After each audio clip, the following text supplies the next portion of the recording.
Yo. It's Grapsody with Will, Phil, and Reg, trying to keep it real instead of what you usually get from these talking heads. It's Grapsody, we're here to fill the void. 3 black fans, different perspective, got to fill your voice. Coming with the podcast, talking majors, indies in between. Yeah, it's all that, and we're down with Fightful, better fall back. Coming for respect, we connect like a ball bat. No need to double check, these are all facts. You're listening to us talk raps. You're listening to us talk raps. Will, Phil, and Reg. Yeah, we're Grapsody, here to talk raps. Yeah, we're Grapsody, here to talk raps. Yeah, we're Grapsody, here to talk graps. Yep. Welcome to Grapsody. I'm Will Washington. And I'm not alone here because Philip Lindsey's also here. I am also here, coming live from my house, powered by Rode. Shout out to Rode. By the way, most comfortable headphones I've ever worn in my entire life. Not just saying that. Great headphones. Mm-hmm. Great headphones. Hey, shout out Rode. Absolute shout out to Rode. Hopefully you can hear me better this week because everybody's complaining about my volume. Everybody's volumes are all screwed up. Right. In the chat, they're always like, yo, what? Help Phil. I'm like, Phil sounds fine to me, you guys. And yeah, it's me. It's your boy, Media Man, Righteous Reg in the building, your favorite rapper, your favorite writer, your favorite podcaster. And I want to also show love to Rode for the equipment because now it feels like I'm not even wearing headphones. Like, I used to spend most of the other podcasts like adjusting my headphones. Now I'm like, we're just in the game, baby. It's just like, it's lit. So shout out to Rode for blazing the boys with some dope shit. Well, I was just told I was low. Hopefully I'm there not you go. anymore. I literally just went, so cranked it. So crank that soldier boy. If I am at this point, I don't know what else to do. So everybody says sound is all good. I'm wearing earbuds. Just reading the chat. And hey, send us your super chats and your humper chats. Help support what we do here at Grapsody and Fightful. YouTube.com/Fightful is the way to get your humper chat or super chats read. Humperchats.com is the way to get your humper chats read. And again, it helps support what we do, helps support getting us places because when we do things like cover media scrums and make our way to pay-per-views and things like that shit ain't free. No. So it costs money. Yeah, it does. And so you really help support what we do and the conversations we get to have here and all of that. And we really appreciate it. We really appreciate you being out there and being with us on your Saturday. Y'all are amazing, man. The support, the tweets we get throughout the week of y'all just being excited about our show. Anytime something crazy happens and everyone's like, at Grapsody, what are y'all going to say? What's Grapsody going to say about that? It's amazing. We love it. And we just love engaging with y'all and continuing this, man. This is the most fun we've had ever. Feels like just podcasting and waking up on a Saturday early as hell to talk shit. And it's a very busy week because them Chicago Phils, man. I'm telling you, those Chicago Phils, what are they up to this week? I ain't up to nothing, bro. I ain't up to nothing. Just know, man. You're going to be in Chicago, though, just a couple of weeks. He's going to be in Chicago tomorrow. He's going to be in Chicago on Monday. You're going to be outside of Chicago in a couple of weeks. I'm going to be outside Chicago, just slightly out Chicago in a couple of weeks, all out. So we're going to be doing stuff that weekend. Yeah. When do you get here, by the way? I get in very, very early Saturday morning. I got to be Who's surprised? When I say early, it's like a 9 a.m. landing, so it's not that bad. Oh, I see. It's more so I got to get up at probably like 4 a.m. to get to the airport to get out. Nasty. What are the Saturday festivities in Chicago? Saturday festivities. I know that there is a show that initially had one Karrion Kross on it that he is not booked on anymore. GCW Art of War 2 is also that night. War Games. I don't remember what else is that Saturday. Well, and then the thing is, Effie's Gay Brunches, I think, earlier that day. That's Sunday. That's Sunday. Okay. Yeah. I don't know anything. So I will say this. Anybody, let me know, Chicago, if you're in Chicago You're gonna be Where's in the area. best place to get deep dish pizza at? No, not what I'm gonna ask. Huh. Look, my real question is, where are we watching all the wrestling? Because not only is there going to be wrestling happening in town, but of course there's Clash of the Castle. And I would like to watch that with some folks. And also NXT has Worlds Collide happening Sunday afternoon, 4 p.m. Eastern. Where are we watching all of that shit? Damn, busy ass weekend, bro. These guys just decided, hey, yeah, you podcasters might have other things to do. I know there's GCW and all this cool indie stuff going on in AEW. Nah, WWE is just going to put 2 shows in that same weekend. Come on, you guys, what's going on here? I mean, I'm loving it. It's great for everybody. It's awesome. I'll say this, courtesy to I appreciate the courtesy of WWE to, if they're going to do Worlds Collide the same day as All Out, at least it's happening at 4 p.m. and not it's a full 4 hours before, and there's no way that show goes 4 hours because it's being taped in Orlando, I believe. Not a chance it goes 4 hours. Right. So it's a full 4 hours before All Out begins. And it's like I don't want to say it's a missed show, but like if you didn't see it and you caught it after All Out, you'd be fine. It's not one of those like appointment viewing things. It might be for some people. I don't know. I'm talking words here, but you'll be okay if you missed it and watched it later. So they weren't like, here's the heat at the same time. They were like, where's some heat that's also happening at the same time. So good for them. I'm excited for them. I guess because it all depends. Like, so get me up to speed. I'm not certain because they haven't announced any matches yet. Are they doing unification matches?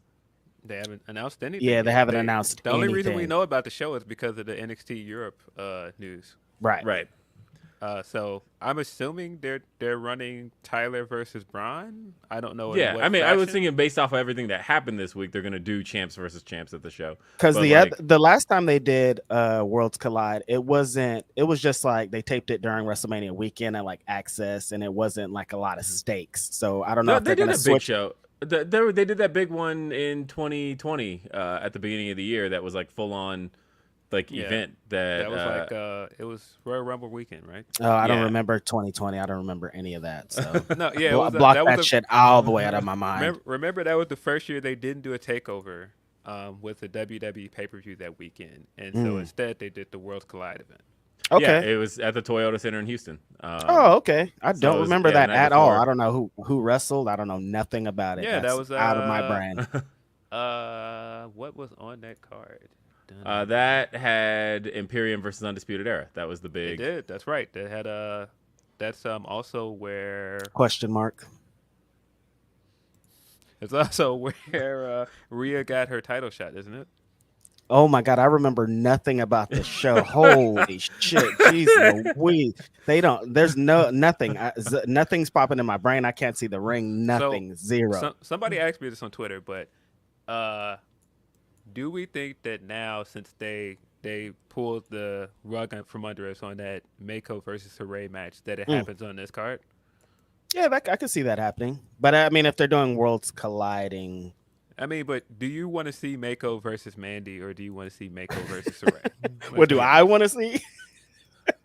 I don't know. Well, like I said, it depends. Are they keeping the UK titles? And if so, right. Because, they said NXT Europe isn't launching till next year. And so what are you going to do with those belts in the meantime? 3 women's championships. They were doing before when they weren't on TV. Nothing. Just keep doing what you're doing. Keep staying at your home in England, and we'll be over there soon, maybe. Yeah, so I don't know. I feel like if you're gonna do champs versus champs, you might as well just unify them.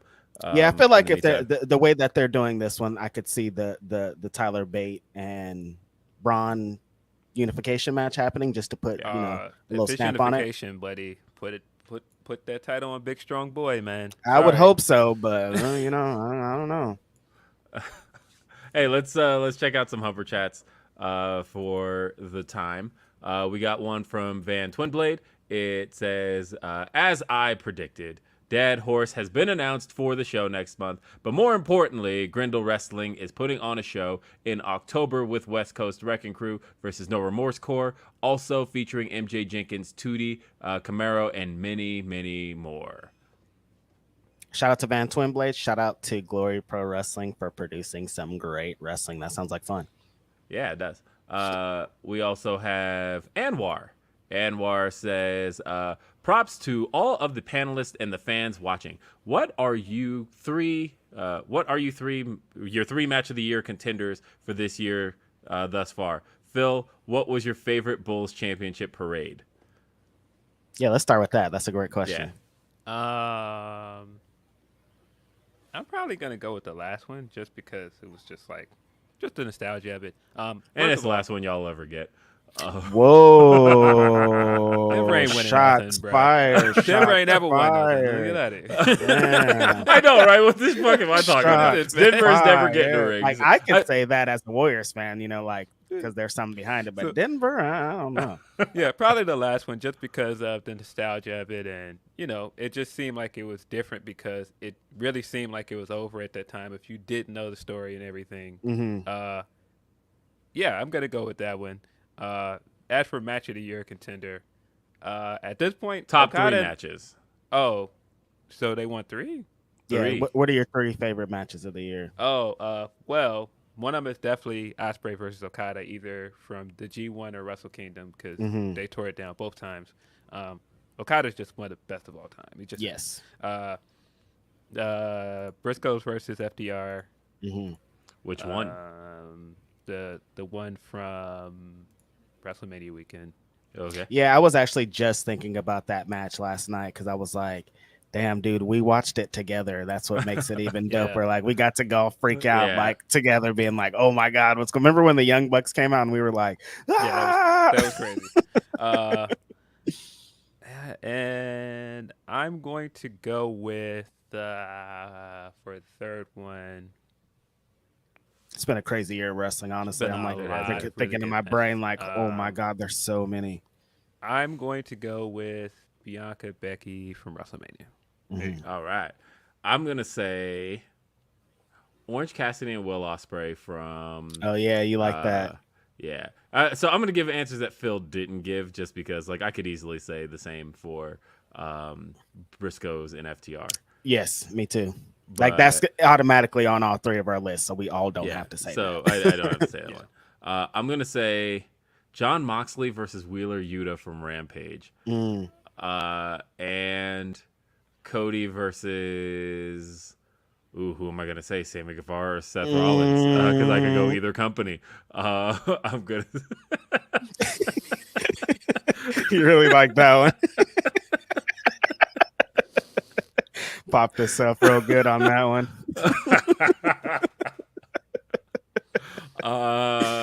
Seth Rollins from Hell in a Cell. Dad joke of the year right there. He really liked it too.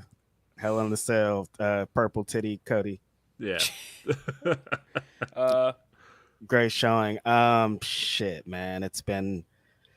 I've seen, I'm just thinking of the live matches that I've seen and just being like, oh my God, there's so many. Like, which speedball match do I pick? That speedball match from last weekend was Chris Bay. Did you see it yet? Oh, yeah. I haven't seen it yet. How was your time, by the way? Yeah. Last weekend. Such a good match. Several good matches on. I still want Reg's answers, by the way. Yeah, definitely. On Reg's answers, but hold on. Let's get Reg's answers. Then I want to hear about Phil's time in Chicago. Okay. Yes. What has happened this year? Now, which speedball match is what I want to pick? There's been an insane amount of great wrestling. I want to pick a match from West Coast Pro Wrestling because that'll get you guys to go and watch West Coast Pro Wrestling. And it's actually not a speedball Mike Bailey match. It's a Will Ospreay match. And he wrestled the guy who won the West Coast Cup last night. The future of this business, I like to compare him to 2002 AJ Styles. Titus Alexander versus Will Ospreay from West Coast Pro. On fire match. They went crazy. It was insane. I'm going to go with this match just happened. I know it's crazy, but Bryan Danielson, Daniel Garcia. If you know, just knowing the history of all of that, knowing how I talked to Daniel Garcia before he he was coming to West Coast Pro a lot before he went to be official in All Elite. And it was like, yo, Bryan Danielson, he's like, I want them to set it up. I want it to be a big deal to get all of that. And then to have this match, like, yo, bro, man, I love it. All it's the amazing stuff they're doing with it too. Yeah. Mm-hmm. And then I'm going to. Now Jericho Appreciation Society, he might actually be out of it. Yes. And then I'm going to say. Keep the Kango, though. Yes, please keep the Kango, just because of the stakes and how it was related to all of us. The triple threat from Double or Nothing, the tag match, Swerve in Our Glory, Starks and Hobbs, Luchasaurus, Jurassic Express, just because there were so many stakes attached to it. All of our people were involved. And then the match was insane, and we got to watch it all in the same arena. I loved it, man. What a great, there's so many more matches I could name, but those were personally great to me. I liked it. All right, those are our answers so far. But we're gonna do this formally. End of the year. Yeah. Look, I have been doing end of the year shit for the last 17 years, and trust me, being on Grapsody now, that's not going away. There's gonna be. I'm a big. We might have had end of the year stuff happening, but something just happened to happen on New Year's Day that changed that up, but set our world on fire, and it's been on fire ever since. So yeah, Phil, tell us about Impact Wrestling in Chicago. There was a lot of great matches that they taped out there in Cicero. I mean, the area. Sorry about that. area. Man, you could call everything Chicago, man. Like. I mean, you got buddy. You got WWE. You got WWE talking about Rosemont every pay-per-view. It's like, hey, we're here right in the heart of Chicago. We got a pay-per-view coming up in Hoffman Estates. Not in the heart of Chicago, not at all. No. But no, I essentially went to the tapings after the pay-per-view the day before. And so I saw the stuff that's going to happen on the Impacts coming up for the next few weeks. But I got to see some really good matches because of that. Like I said, the Speedball and Chris Bay match was really, really good. Yep. The 5-way match for the number one contenders was really, really good. Come on, man. Rich Swann and Bandito just completely tearing it up. And I don't know if you're from here, you know how big of a Latino presence there is on the West Side where this show took place. Bandito was super over in this place. I'm not from there, by the way, and that's why I attempted to eat Taco Bell. Yep, that's why. Shame on you. Yeah, no. So tell me a little bit about. I've never been to one of these Impact tapings. How long was it? And does it feel like that's a good idea to still be doing the tape it one and shoot 4 episode thing? Does that work? Were you guys dead by the end of it? Like, I'm trying to get a little feel about how the crowd was and things worked. I guess it depends on what do you have planned for those tapings, because it feels like we kind of got lucky in the sense that we got a lot of good matches in this taping. Like I said, we got the X Division title match, we got a Knockouts tag team match, we got a bunch of matches that went off really well in front of that crowd, and I feel like that crowd was hot for most of the night. Because it was a smaller arena in a more intimate setting, because that's how Impact does it. It worked out. Now, if it was like a bigger show and you're trying to tape all this stuff at the same time, it may not have worked out as well. But I thought it was a good time. It was you can definitely tell it was tapings because they had the usual, all right, well, we're going to be back live on TV in 3, but we're not actually live on TV. Like, we need you to make the noise to make it look like we're live on TV. Right. Okay, so it seems like they got a nice little system going. Good for them. It's almost like when I went to the tapings for 106 in Park. There's the tapings for 106 in Park. Whoa. You mentioned taping for whoa. Hold on a minute. We talked about this, dude. We just talked about this. Will said he would go home and watch the show, and we all loved it. And you were just like nothing. No, because it's Chicago and it's the greatest city in the world. They filmed a few episodes of 106 in Park here, and so I went. And it was kind of the same thing. It wasn't live, so it was like make noise. Wait, who were the hosts at the time? Like, was this like AJ and Free? It was AJ and Free. Oh my God, the originator's none greater too. Wow.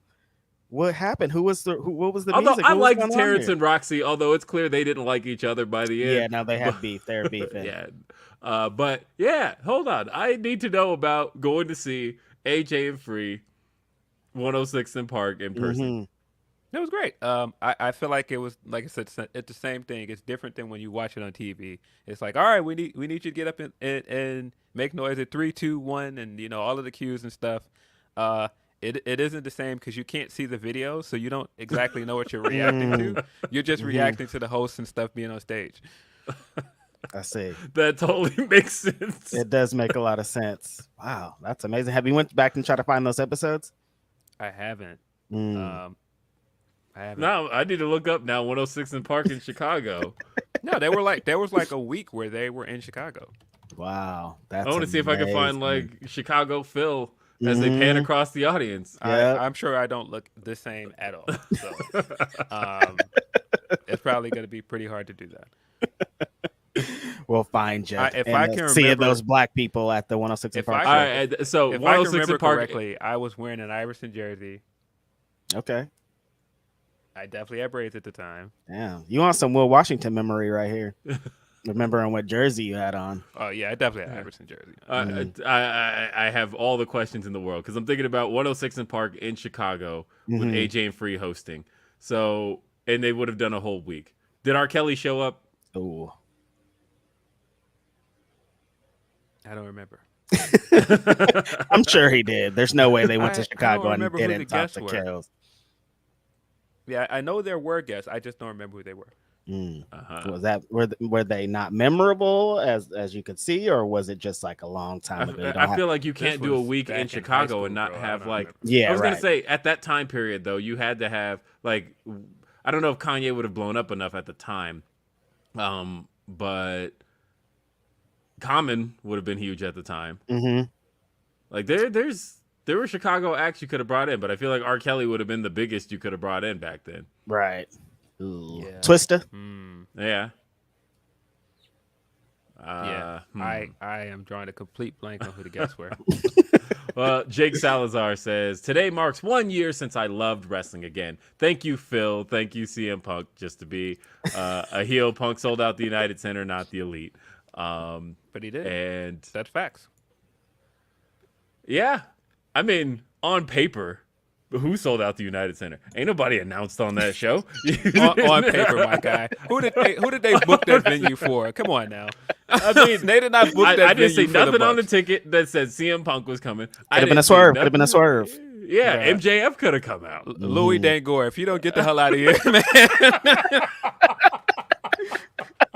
Why you gotta put Louis on blast like that? No, Louis cool, man. But Louis gone crazy. Louis was one of those people that week that's like, I don't know, guys. I don't know if he's coming. He might be he might not be coming. We don't know any of that. Yes, we do, Louis. Stop it.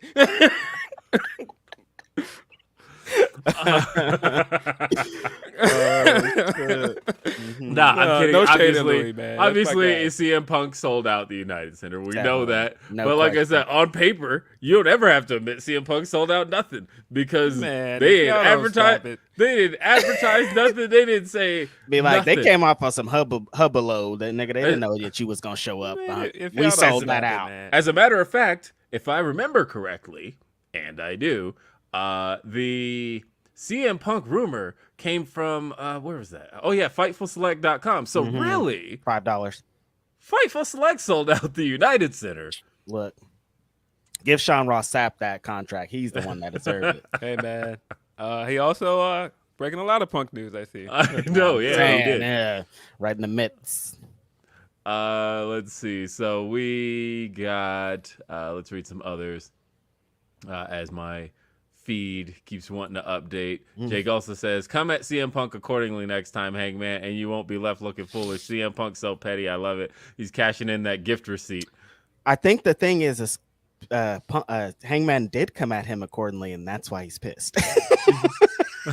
Oh, you thought you could dish it out, bro? I'll bring it too. I'll piss your punk ass off right now. And Eloquent says, what it do? Salute to the whole Grapsody fam. Reg, that Black Dot record, crazy as hell. Oh my God, you Did guys. you finally get to listen to it? I listened to it, and stop it, Black Dot. I'm tired of it. Give it up. Retire from this because you can't keep getting better. This is an amazing record. It's Black such a Dot great is record. rapping like he's a brand new in the rap game. I love everything about it. The features are amazing. The record with Raekwon, oh my God, you guys, get me out of here. Take me somewhere. An amazing album. You guys have to listen to that shit. I've probably gone through the entire album like 4 or 5 times now. Wow. It's so great. Blown away. I thought music in 2020 was kind of lacking, but it's not, man. It's just, certain people I can't vibe with, but there's other people that are, dropping some dope shit. I'm really looking forward to the JID record that's coming very soon. So it's going to be good shit. J Blood says, fellas, will I be witnessing Punk's last night in the company this Wednesday or at All Out? I have tickets for both. No. Yeah, no. Stop that right in the tracks. Yeah, I mean, no. Matt H says that Nikita tweet was nasty. Yo. So I did not know you tweeted that because we of course laughed at it. And then that group chat. And then I went and did something else. And like 2 hours later, I got on Twitter and I was like, what are you talking about? And so then I saw it and I was like, oh, okay. First off, that video has popped in my head every single time I see Nikita Lyons. I just think of that video of that girl saying, I'm a MAGA kid. I'm a MAGA kid. And I'm here to blow the liberals' lids. And so that joke has been in my head a long time. And so that was the first time I tweeted it. The amount of people, though, who are like, is this really Nikita? No. Look at this girl. What is wrong with people, man?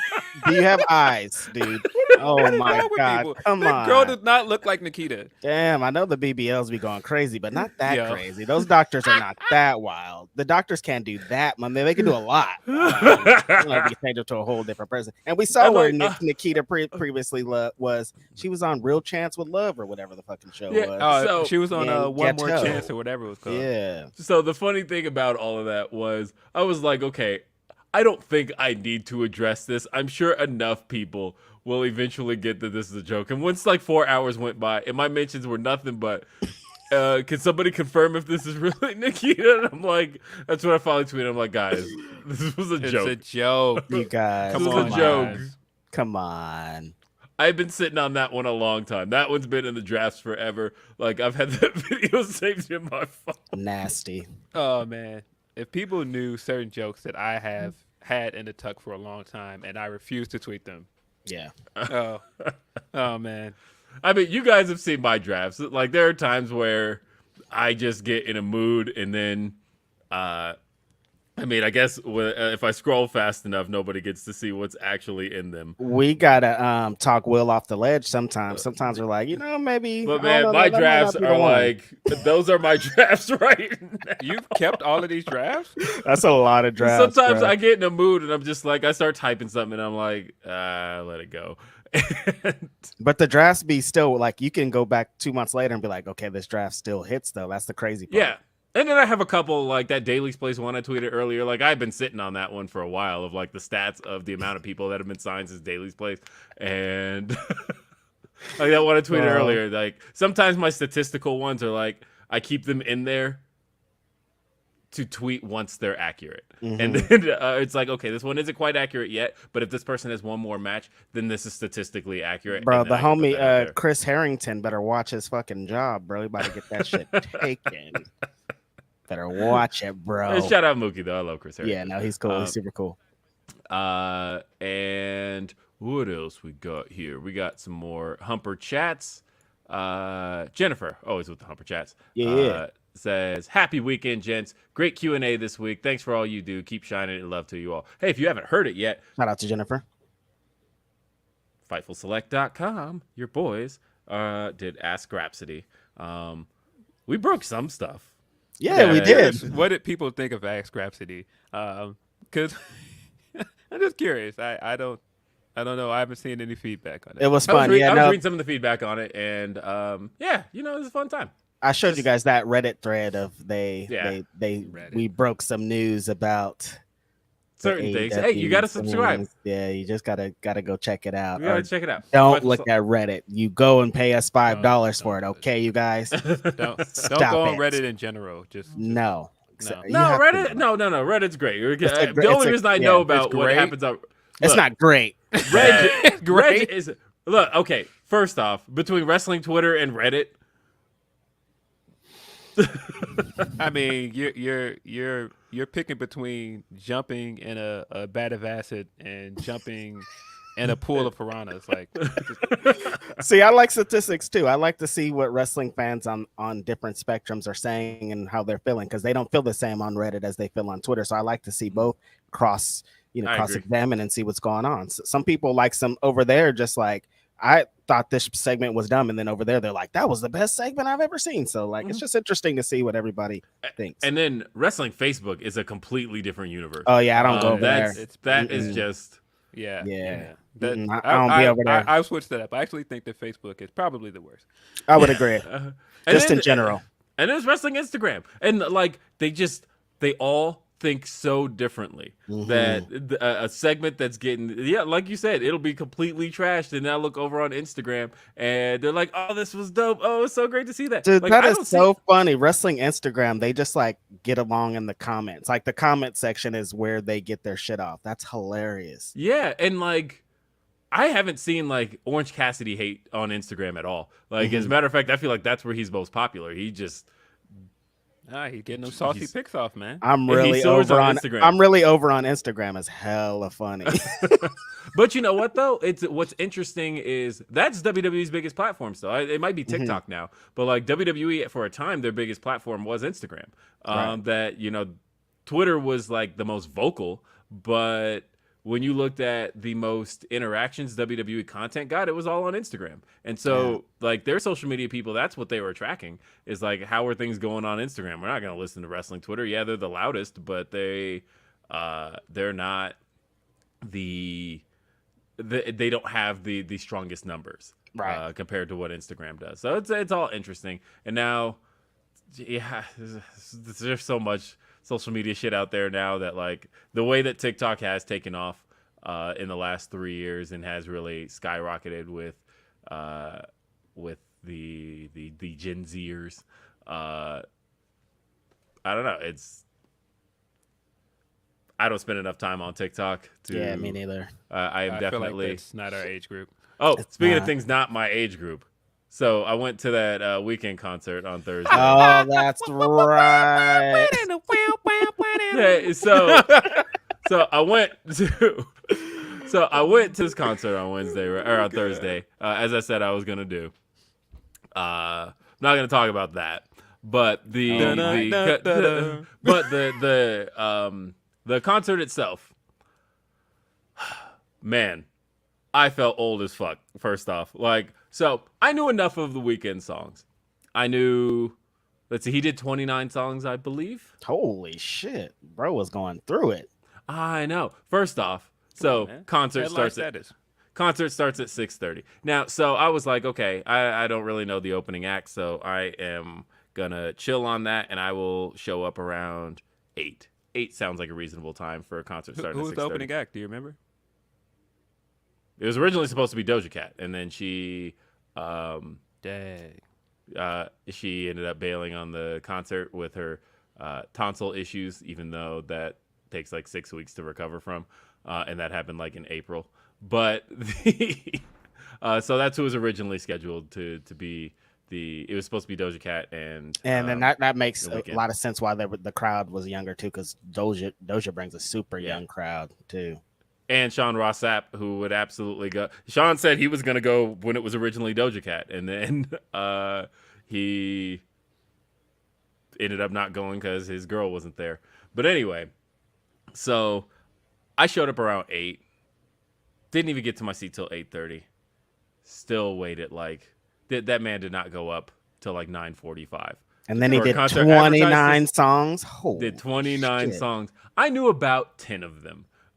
Which this is blowing my mind. I go to rap concerts and they do like at 12 they're like, all right, nice knowing you guys. 29 is crazy. He did 29 songs. I didn't know how much of the Weeknd's catalog I didn't know, but I will say all these teens and early 20-somethings next to me knew them all. I knew the big hits. I knew he finished with Blinding Lights. I knew pretty much all the WrestleMania songs. I knew the early stuff, the I Can't Feel My Face. He did Hurricane, which I was surprised by. I was like, he has to do that because that, even though it's a Kanye West song, I feel like it's more of a Weeknd song than Kanye. Like, if you remove Kanye's verse from it, you don't lose much. But if you remove the Weeknd from that song, you lose the whole song.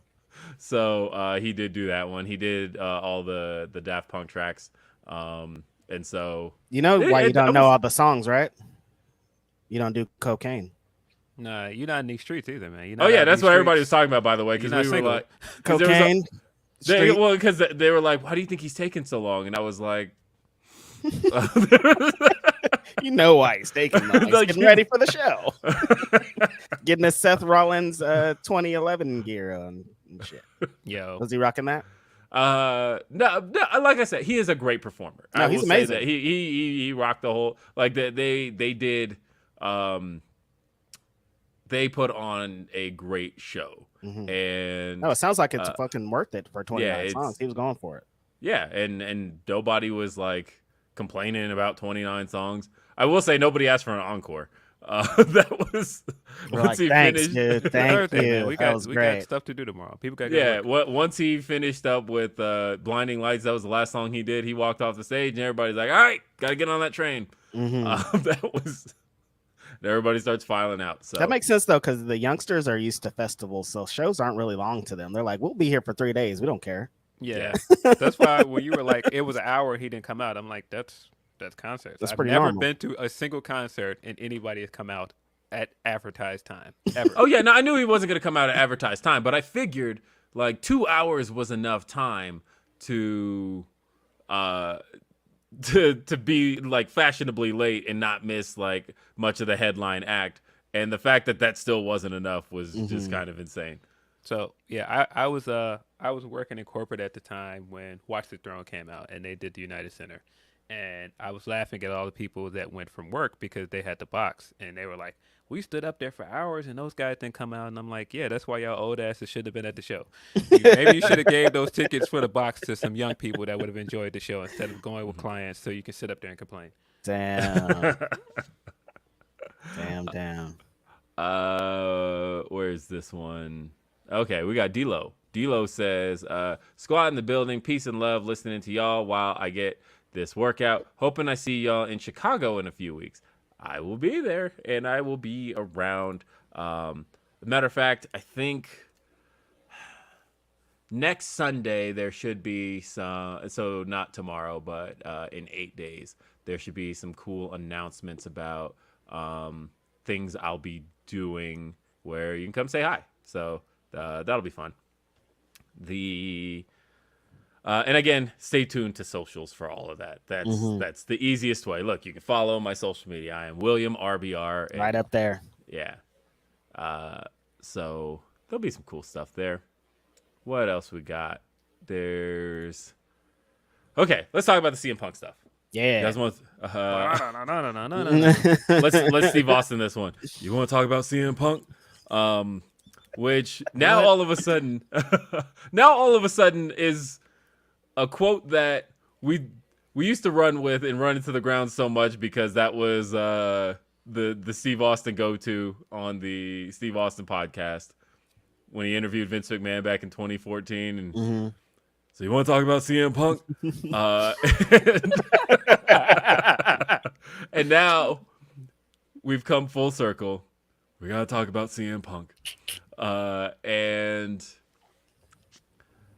so there's a lot here that, to say the least. So I saw somebody in the chat say, "Convince me it's not a work." Easy. It ain't a work. I will convince. Ready? Nobody who would be working put this story out, nor has anybody who would be working even spoken on this. You've not heard about this from AEW. You've not heard about this from CM Punk. You have not heard about this from Hangman Adam Page.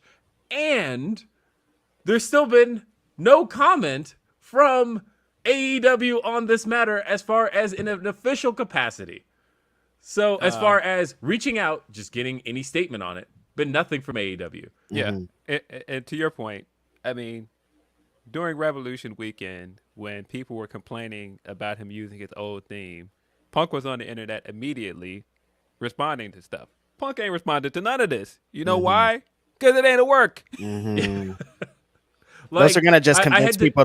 Those are just gonna convince people that it is a work because that's how people work. Like, well, they're not talking about it. That's how this works. But it's so deep. It's way deeper than what you know. And then when, like I was talking about earlier with Phil, people are on this. We don't believe wrestling journalists. So like any stories that comes out, they're like, well, we don't believe it anyway. So it's like, well, what are you ever gonna believe if you don't believe anything? Boy, did I get a good laugh that morning, by the way, when I saw that the news dropped. First of all, because I have a horrible dark sense of humor, and I already knew about this before the news dropped. When he came out and called him out, I sucked back in my seat for a second. I was like, oh. He's really going there, huh? This is happening. Yeah, so we did know about that. We knew about the confrontation that took place after Double or Nothing, or not Double or Nothing, after the Go Home show to Double or Nothing. We knew about that. The three of us talked about it, but that wasn't really out there too much. That was a story that was kind of building. But my brain immediately went to that when Punk made the call out. The only thing I didn't know was that apparently wasn't cleared with anybody. That wasn't. And again, like I said on Day After Dynamite this week, which if you haven't watched that episode, I had Sean Ross Sapp on as a guest. And we got to kind of dig more into the story a little bit. I mentioned that I poked around. I was like, so how was the mood as far as that was concerned? And everybody's like, look, Tony was like jovial. He was in a great mood. He was, talking about that was one of the best Dynamite episodes we've had, and so they were like, if it wasn't a they're like, if he didn't know about that, he definitely wasn't perturbed by it. So I thought that's interesting. Well, because he already knew they were beefing. So he's like, yeah, they're just having their little thing, you guys. It's fine. But Great Dynamite. But as far as when stories come out of Fightful and people say it's a work, here's the things you have to consider. You have to, and I tweeted this out, it's not really your job as a consumer of news, I get it, to know how a story comes together. Because the only thing that it's really your responsibility to do is read the story and react. That's really it. And so I'm not going to say that people need to understand how stories come together. Not your job. However, I do want you to know that stories do not come together via here's a statement, story published. That's not exactly how it works. It's not just a case of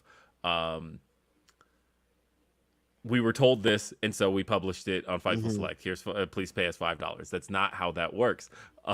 It's usually a case of a reporter, usually Sean Ross Sapp, will talk to multiple people and start piecing things together as he's talked to this person, talk to this person, talk to this person, talk to this person. You piece things together, and eventually you have developed a story. So when he says, I'm developing a story, it is that I'm talking to multiple sources. And it's these multiple sources would all have to coordinate on the same thing of like, hey, you want to fuck with Sean Ross Sapp here? Let's all make sure that we all got together to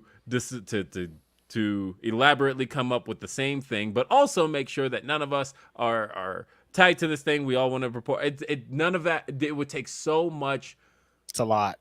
A lot of moving pieces. Yeah, so many moving pieces would all have to coordinate in a way that they simply could not for the stories to be as simple as it's a work the way people think that they are. It's never that simple. And the thing is, if it is as simple as somebody gave a statement and story published, the story will say that. It will simply say, AEW officials told us, blah, blah, blah, blah, blah. We've seen that. That's how that's gone in the past. But if it is a story that's developed, usually it's in the case of piecing together multiple stories to develop a story. Now, granted, that, like I said, it's not really a reader's job to know that, but just assume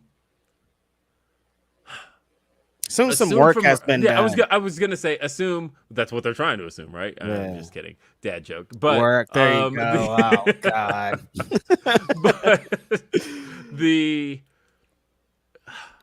assume that if a company has a good track record in terms of publishing stories, assume that they're doing their due diligence to get things out there. Now, if not, if they have kind of a shady track record, that's a little bit different, because there are places that have admittedly paid for stories. They've paid for things along those lines, and you can't necessarily trust what you're paying for, because at that point, you're bullshitting yourself.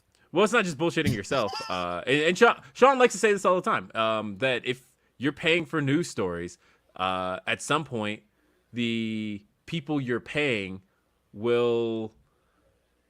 they're suddenly now incentivized to create stories. And right. so at that stage, they're going to start producing stuff that's false simply so you'll pay them. And not maybe false, but they'll start just trying to produce stories in general. And that's different not stories. Yeah. And so you never want that kind of stuff to be incentivized. Exactly.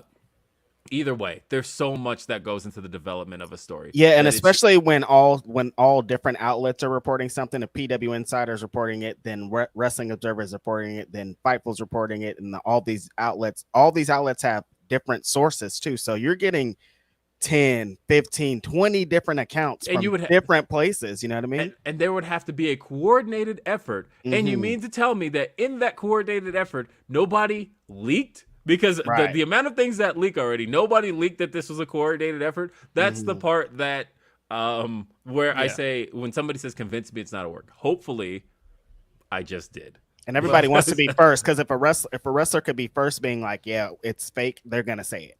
You know what I mean? Yeah, and to Reg's point, because this is all coming from different sources, I'm pretty sure that the same person that Sean may have confirmed with isn't the same person that Meltzer talked to. Exactly. And I'm assuming the person that I knew that I talked to about it before any of this doesn't talk to either of those guys. Exactly. So that would be like 3 different people saying the same thing. Mm-hmm. No, it's not a work. Yeah, the other thing I saw people doing was going, oh, well, nothing from AEW ever leaks, which is just not true. And so I maybe you could have said that like 3 years ago, but the last year, I'm like, I don't the understand story we're talking about had to do with the leak. They leaked that CM Punk was coming. So people saying nothing ever leaked. So the fact that this leaks is a pretty big coincidence, because what are the odds of Meltzer making that report that morning and Sean having the report ready? No, that's Sean doing his job, because the second that Meltzer thing came out, it was like, all right, well, I've already known this and this. Let me corroborate this and put together a report. That's how you're supposed to do your job. That's how it works. That's how reporting works. Yeah. And so, yeah, I thought it would. I didn't think the news would drop immediately the next day, but again, watching this promo, I sat back in my seat and I cackled, because I was like, "What are you doing, Phil? What are you doing?" Now that said, and we talked about this on Day After Dynamite, anything can turn into a work. Exactly. Absolutely turn anything in professional wrestling into a work. That Becky and Charlotte thing is prime example. So fast, things could turn into a work. Yeah. Legit, the next day it could be a work. That's how things work. That's how quickly you could turn something. You could turn something into a work 5 minutes later. True. Of like the second 2 people blow up at each other, and people catch it. You're like, okay, well, we have let's money do that to be again. made. Because all a work simply is, and I've always said this as far as a work is concerned, whether or not something is or isn't a work, you have to just ask yourself, can this make money? If it can, then at least you know that there's work that could be done. So turning this into a work, if you did decide to go and do CM Punk versus Hangman Adam Page again, obviously now all of a sudden we're making some money here. And if it's 2 people that don't like each other will work together for money. Yeah, if, by the way, it's actively losing money, then you have to assume not a work, by the way, because nobody would actively cost themselves money, which is why when people are like, oh, MJF no showing the signing, definitely a work. No. You know that cost them $10,000 that were prepaid? Yeah, nobody wants to lose $10,000 to work the fans. No, they want to get money while working. I know, like, we got over on some people on Twitter, but it costs us money to do it. No That's way, never gonna happen. No, that's the worst advertisement ever. So the other part, I don't want to stay on people's reaction to it, but the reaction to it was just so funny to me, because I derive humor for so many different things. I'm easily amused, if you can't tell. Yes. So, people turning this into the victory lap thing, which I knew it was going to do because this is Punk and people hate Punk. He's a very divisive guy. And so people turn this into the victory lap. Oh, I knew he was going to leave because they took that one blurb out of it of him threatening to leave. Bro, I don't know if you know this, but there happens to be a pay-per-view in the city of Chicago in a week. He ain't going nowhere, man. He's not going anywhere 2 weeks away from the pay-per-view. No and furthermore, way. Based on what I'm assuming he's getting paid, he's not walking out on that payday. No way. No, not on money. Money is money. Yeah, it's not happening. So, and I mean, again, people can get their jokes off. Everything is fair game to get their jokes off. Some of the jokes, of course, are not funny. Hey, stop bringing that Triple H promo back out. It's still trash. He still was told in the company line. He was wrong then. He's still wrong today. Knock it off. Just wanted to get that part out. Some of these people like the WWE. Ah, shut up. Yeah, just wanted to get that point out as a Chicago Phil that also likes to point things out and be apologized to when I'm right. That's hilarious. Yeah, no. That promo is still trash. But the other part of this that I think is also so funny is people going, well, why would he pick Hangman of all people, man? And, Hangman doesn't do anything to anybody. Hangman's nice, and, this just shows how difficult Punk is. Those two things may be true, but I just would like to present some more evidence to the court. You don't know these people. You don't know either of these guys. Some more evidence.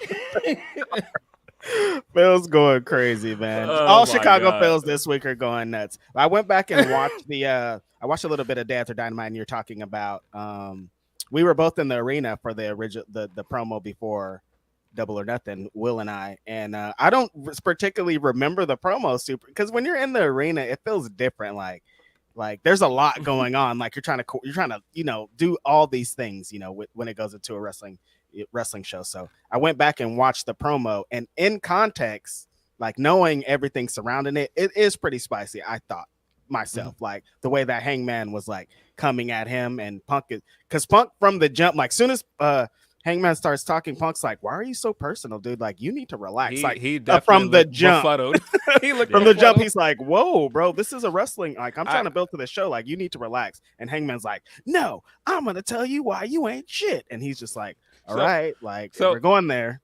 So let's get into the content of this promo that supposedly made him upset. I don't know if that's specifically the promo. Do you, Will? Is that specifically?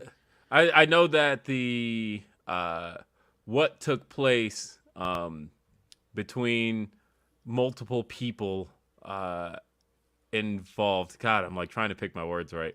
What took place between multiple people afterward, I believe, was after that promo. Right. And so, but there were things building up before that, and then the promo hit, and then it was like, right. So my takeaway from why he was upset at that promo, because I think people are like, "Oh, well, that was tame. He didn't say anything that bad about him." I don't think it's the content of the promo. I think it's the fact that he felt blindsided by it, that he didn't know he was going to come out and say any of those things, and he was just like, "Yo, what is your deal?" It was the Bret Hart and Shawn Michaels thing, like So the moment of like, "Oh, damn, you're saying that, you're going there. I didn't know we were doing that." I take it, and I could be wrong. My takeaway from what I've heard about it is that he felt very much like, why would you come out and say those things? And I didn't know you were going to say that. Right. And that's possibly fair. But then again, of course, it's Phil and the way he handles it, because I don't know. When is he born? When is his birthday, by the way? It's October 26th. We share the same birthday. He's a Scorpio. So he doesn't have petty cancer energy like me. But no, this is perfectly in line with everything we know about Punk. This is how he operates, and so I wasn't surprised about it. People that are like, "Oh, well, Punk would never." Of course he would. That's who he is. That's what we know about him. I said on Ask Grapsody, the homie Trevor Dame, which is hilarious account, by the way. He said it perfectly. He was like, Punk is the guy that will be in a good situation where everything is working out for him, and he should be happy about something, but he'll still be upset about something from 2 months ago. It don't matter no more, because that's who he is. Mm-hmm. He's old school. Let's get to some super chats because as advertised, we have a guest coming who is sitting backstage in the building. But let's get to a couple of super chats. Caden says, on my drive to Florida right now. He's actually going to the tapings for Dark. Sweet. And he says, Punk and the Wrong IMO. And not just going. I know, Caden, you're not actually just going to the tapings in Florida. You also are going to college, but leaving early for it. So he might be. I don't know. Nobody really knows who's in the wrong at this point. What's it's the wrong? They both could be in the wrong. Yeah. I mean, I think the wrongest thing that I've heard from pretty much anybody on the roster is that just don't do that shit without people knowing. That's the main thing. Yeah. Yeah. Don't work the boys. It's classic. Yeah, my buddy and I ran this down. Punk wins via low blow. Punk mocks street fight. MJF returns. MJF, Punk, FTR aligned in an anti-AEW group. I'll say this. That's a lot. So all the rumors started circulating yesterday about an MJF return being imminent. And all I'll say is this. A match was just announced for All Out that does happen to include a Joker. So Big pop. I don't know if that's who it is, but that's who a lot of people just around the company. I talked to 4 people in AEW who all believe that what they said to me was, I don't know who else. If you were going to make a surprise, I don't know who else it is. If the bro's not on the phone with MJF, it's crazy, and he better have like a crazy bigger surprise if that's the case. Rich H said Nikita gave the call up and will change their name to MAGA the Stallion. I look, that was already out there, by the way. That was already there. That and Booty Giuliani. Those were both already out there. Booty Giuliani is crazy. Donald Rump, like all of those are out there. No. I gotta go. Jake Salazar says, I think it was actually an eyebrow problem. What was that in reference to? Because that was like 15 minutes probably ago. Doja. Oh yeah. Okay. Oh, that's right. Leave Yeah, Doja okay. alone, guys. Yeah. What? And Orion Ben says Hangman and catering just catching strays. Damn, Punk. Bro, man, for real, come that on. eating pasta salad in the back, like, wait, Living his best life. Quoting Meg the Stallion after the show. He's unbothered. I'm telling you, it was that 50 Cent meme. It's fuck me. Yeah. Jake Salazar says, what blows my mind is the hypocrites. Loved when Punk shot on WWE, Tripp, Steph, and the whole family, but now it's Hangman. Oh, now it's wrong? Get the fuck out of here with that. Wait. What you got to understand the difference between that though, because one's the powers that be. Exactly. Yeah. One is seen as the face of the corporation. The other is considered a fellow guy in the locker room. That's not the same. Boys, you're supposed to be talking about like locker room unity, and you're doing this type of thing. Yeah, just the thing. Yeah. Go ahead. Sorry. Okay. Brent says, watching people think that wrestling journalists are hiding out in trash cans backstage to get news is insane, but it's a hell of a visual. Just like a little arm out the trash can with the recorder. Yeah. And Miguel Ortiz says, I just joined the chat and started from the beginning of the podcast. And how you guys forgot to put Punk versus MJF from Revolution in the top 3. Great story. It's a great match. I was there for it. I was there. But think about the matches we named. Like that's. Yeah. I didn't forget about it. I actually thought about it because I still think Punk doing that entrance at that pay-per-view is one of the top moments of the year. That was great. Mm-hmm. Yes. I mean, it came off of that. My bread and butter, my claim to fame. I tell people randomly in conversation when I made CM Punk cry off of that.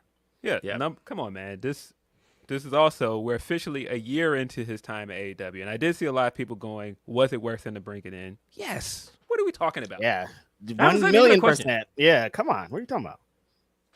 Yes. But we've got a guest. Yes. And we're going to talk to our guest right now. I'm very excited to talk to this man. He is going to be performing this coming week.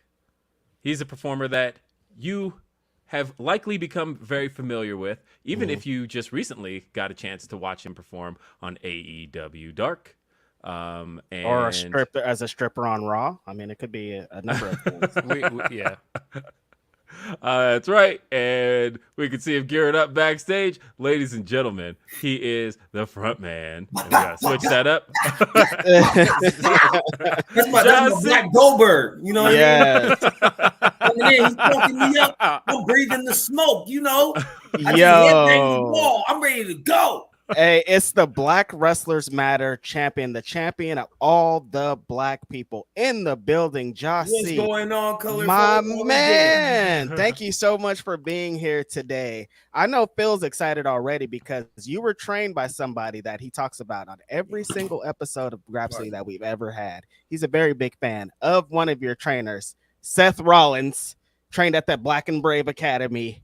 Tell us a little bit about training with Seth Rollins, because a lot of people probably don't know that's where you got your little start. Yeah, man. Most of the time when people ask me where I was trained by, I tell them I got trained by a black architect named Tyler. It's pretty much it, man. It's pretty much it. It's pardon me, I'm gonna try to center this a little bit. You know, I got the one and only Frontman set here. How many cats that y'all talk to have their own set already queued up? Not that many, bro. No, that's just you and Baron Black. Just me and Baron Black. Baron Black got that. He got that Terminus money for his set. He a little stingy over there for his. No, give it up, Baron. But no, the training at the Black and the Brave, man. Listen, when I growing up, I always knew I wanted to be a wrestler. Mm-hmm. So I was naturally always looking for a way in. Like I'd be Googling as young as like 13 years old, somebody around here to train. There was a guy, Razzling Rick. I remember he had this really crappy purple website that he probably paid somebody to make for him. But I went from looking at Razzling Rick to looking at Booker T's place to looking at Lance Storm. And then I was working at Fuddruckers, man, as a bartender, and a group of guys came in, and it's so serendipitous because the night prior, Sheamus, Jinder Mahal, and Drew McIntyre all came in. Also, I served them beer. They didn't tip anything, but you know, wow, we'll talk about that down the road, fella. No, that's got to be the catalyst for a feud down the road. You gotta. Hey, listen, Jah don't forget. Jah don't forget. Yeah. But the next night after those guys came in, there was a group of guys that were movers, and there were some regulars by then. And one of the guys was this big old blonde-haired dude. He looked like he was being cast in the next Hulk Hogan movie. Mm-hmm. Like that's what he looked like. I can't remember his name, but forgive me if you're watching. But he had told me he was going to be training down at the Black and Brave. And which was funny because as a kid, guys, I didn't know too much about indie wrestling. I knew Eric Cannon because he was local. I knew AJ Styles, I knew the names. And then me and my brother thought Black and Brave, the tag team, was funny for two white guys. Mm-hmm. Two skinny white guys. I thought it was hilarious. That was it. But then he told me he was going down there to train, and I was like, well, shoot, man, if this ain't a sign, I don't know what is. And the following year, the following January, it went January to January 2016, went down there, trained for 13 weeks, and let me tell you, dude, greatest decision I ever made in my life. I remember vividly, there was a day about 2-3 weeks in, and first of all, the first 2 nights from in-ring training, gentlemen, all right, ain't nothing to joke about, all right? Especially, let me put this in context, especially if you are electing to be trained by, at the time, the best in the world. Right. Nobody can argue that in 2016, except for the fact that he was down with a knee injury. Mm-hmm. He's down with a knee injury as the champion at the time, just rehabbing himself. So let me put this into context for you. So not only am I going to be trained by the best in the world, I'm being trained by the best in the world who had his moment, his time on top taken from him. So he's pissed off, he's bitter, he's angry, and he's vengeful. So all of our workouts, all of the warm-ups, he's taking that all out on us. Mm-hmm. It's 300 burpees if you hit the rope the wrong way, okay? Wow. Listen, man. But in this world that we are living in of uber sensitive, and I don't want to sound too macho, but I react well to that beating that he would instill on us, like that tough training stuff. I'm an amateur wrestler, dude. So like that I was a terrible football player, but I was on the team. But that level of communication and coaching and training and the level of expectation, I mess with that so heavy, dude. So heavy. You ain't getting a pat on the back or an attaboy for being an average contributor down at the Black and Brave Wrestling Academy. That's what's up. Damn, that's an amazing story to hear. So yeah, we got this show next week. Black Wrestlers Matter. Is it next week or 2 weeks? We got 2 weeks, man. 2 weeks. 2 weeks. Sorry. 2 weeks. Yeah. 2 weeks. Two members of this show are going to be in Chicago. Well, one lives in Chicago all the time and never changes. Yeah, you've got opponent who is a Chicago native, by the way, in JDX. He is, and it's cute and it's fun to have the Kanye West homecoming thing, the video package for the kid coming down there to challenge for the championships. It's awesome. And you can go back on the internet and you can find anything that I've said about JDX. I'm usually putting him over. I'm usually giving him the attaboy because he showcases the work ethic that I deem worthy of being a champion, except for the fact that I'm the front man. Being that I'm the front man, I also think it's hilarious that we're going to be in his hometown of Chicago. Yet anytime AEW, the place that he's been knocking on the door to get into, comes to my hometown, he's in their inbox trying to get on, playing the hometown kid thing. I just think it's rather convenient. You know what I mean? Like everything that is about to happen for Justin is this was meant to be. So everybody should hop on board and believe in him. Because he's the hometown boy. This is meant to be. Fuck, man. Come on. I mean, Chicago was my town. AAW Pro Tag Team Champion of the World alongside our culture's greatest wrestler in the world. Speak on it. That's my champion. Yep. Speaking on it. Justin's? Man. But didn't you and Justin just team up very recently on AEW? I'm a businessman, Righteous. I'm a businessman. Hey, they came up to me in catering and said, hey, I know you don't mess with JD job, but is it okay with you if you go out in front of your public, take my guy's private party and tuck them under your wing, sit them under that learning tree, and add Justin to that lot? Can you carry those guys? And you know what I said? I said, you know what, Tony, Tone? I got you. And I did such a awesome job at that. I slipped on a banana peel and things didn't go exactly how I wanted them to that night. But fact still remains, everybody was there because of me, and I ended up going one-on-one with Christopher Daniels the week later, man. Like that was another one that should have gone my way. But I digress. I'm rambling. I'm on a tangent. I will let my leaders take me where y'all want me to be. How did you like working? That was the Target Center, right? Minneapolis. Yeah. How was that? It's the greatest. Well, do you want another story? I don't want to go on too many tangents. No, please. That's what you're here for. Shoot, dude. Listen. That was the second time ever that happened. So I'm going to tell you a story from the first time when I went one-on-one with Andrade El Idolo, Charlotte's baby boy. And I'm standing in the middle of the ring, and I should also put this in context because that was a very special moment for me. That's where. Oh, this was the same arena too. This was in the Target Center, right? Yes, this is in the Target Center, and that weekend. I was going to be wrestling at First Ave for the first time in my life. And I'm a Minnesota boy, Michael Jackson and Prince fan till I die. Purple Rain is my ish. And if you haven't seen that, I don't know how black you are. First Ave is an integral part. Well, listen, children, you youngins, First Ave is an integral part of our culture and our community up here. And First Wrestling has been running there for years, man. So shout out to First Wrestling. Yes, to be wrestling for them for the first time ever in this building that I've dreamed about wrestling in since I was a kid. Oh, stellar.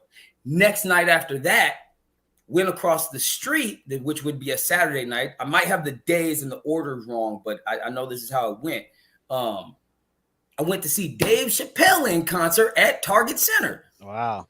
And it wasn't just a comedy concert. He's fighting the power right now. And he brought out some heavy hitters. Justin Bieber and Usher showed up. Insane. Wow. Insane. And 48 hours either prior or following that, I'm standing in the center of that building with all this stuff going on. And I'm looking up at section 202. And I'm looking up at section 202 at the very tip top, because I can't tell you how many times my mama paid her last few dollars for me and my little brother to get the program to sit up there and watch Brock Lesnar and Paul Heyman terrorize The Undertaker and his pregnant wife, Sarah. Mm-hmm. It's a dream come true. And it's insane to me sometimes how I go through my life. Like, these memories don't just sit in my head, but they are triggered, and they're very powerful when they come about. And in that moment, working with Andrade, looking at that section, that was the moment where it all just kind of hit. And I felt like I was on one that night. I wish that I could have kept him out there a little bit longer, but the guy's just too spry. You know what I mean? Mm-hmm. Real quick. Next time, it's a dream come true, man. It's amazing, crazy. Yeah. So as we can see, as we can hear, Frontman Jah-C is always on. Like, you use your character at all times. Like, there's never a time when you're going to be talking to John in a public light where it's not that. How important was it for you to use character? Not just being a pro wrestler that's great at pro wrestling, but having character, having promos, having all these things extra to get your name in out there. How important was that from the beginning to do? Incredibly important, because like I said, I studied this since I was a child. Mm-hmm. I've not watched this. I've studied it since I was a child. What works the best? Not I want to do that. What works the best? And since I was a child, watching The Rock, Ric Flair, Shawn Michaels, you put them cats in a blender, man. It's hard to make a better wrestler. I'd throw like a Mick Foley in there for a little bit of edge for that little wrestler drink. But it's hard to not.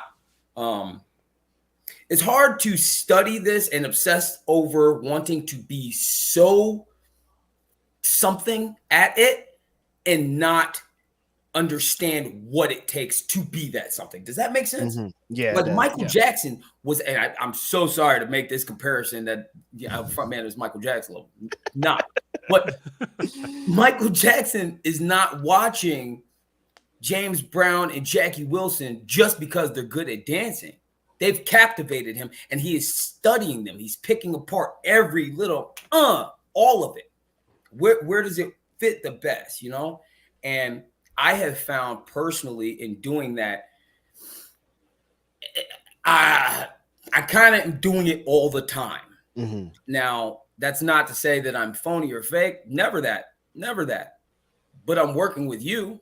We're doing this thing right here. You know, I don't know, man. I feel a lot too. So it's like there's the studying aspect, and there's that side that is trying to be something so great, but then there's also that side of me that if I'm feeling the moment, I'm feeling the moment. Mm-hmm. You know, I'm just usually always feeling the moment. Right. Yeah, speaking of feeling the moment, one of my favorite things you've done during the pandemic era, when a lot of other guys were getting signed, a lot of other guys that were on Black Wrestling Matter shows, like, you know, Airwolf, who now is Darius Martin, and a lot of your other friends are signed. And you did this great vignette where it was like, you know, when is it my time? You know, seeing all these other guys get their moment. You know, how do you put together some of those vignettes? Because a lot of them are so good. Yeah. Cat's out the bag, man. You're watching it. I think that my approach with wrestling is it's not earth shattering or world breaking, but I think I'm going to be taking I think I am taking a very open book approach, emotionally, mentally, psychologically. And I didn't want to do that. When I was a kid, I wanted to be The Rock, like the coolest cat, Black Johnny Bravo, like the coolest guy in the room. Like, it doesn't everybody. But not everybody can be the coolest guy in the room. Sometimes I am, but most of the time I'm operating from that feeling that I've talked about. And those vignettes are just visual adaptations of exactly what I'm going through at the moment. You know, it's kind of weird to like navigate in my space that way, because there's so many different layers that we are communicating with as wrestlers. It's like, we need to do something out here tonight. We got a job that we're about to do. I want to be better than you, but at the same time, this is our place of work. So I can't always wear my feelings on my sleeves. So it's like, but everybody I am working with knows that that's exactly how I operate.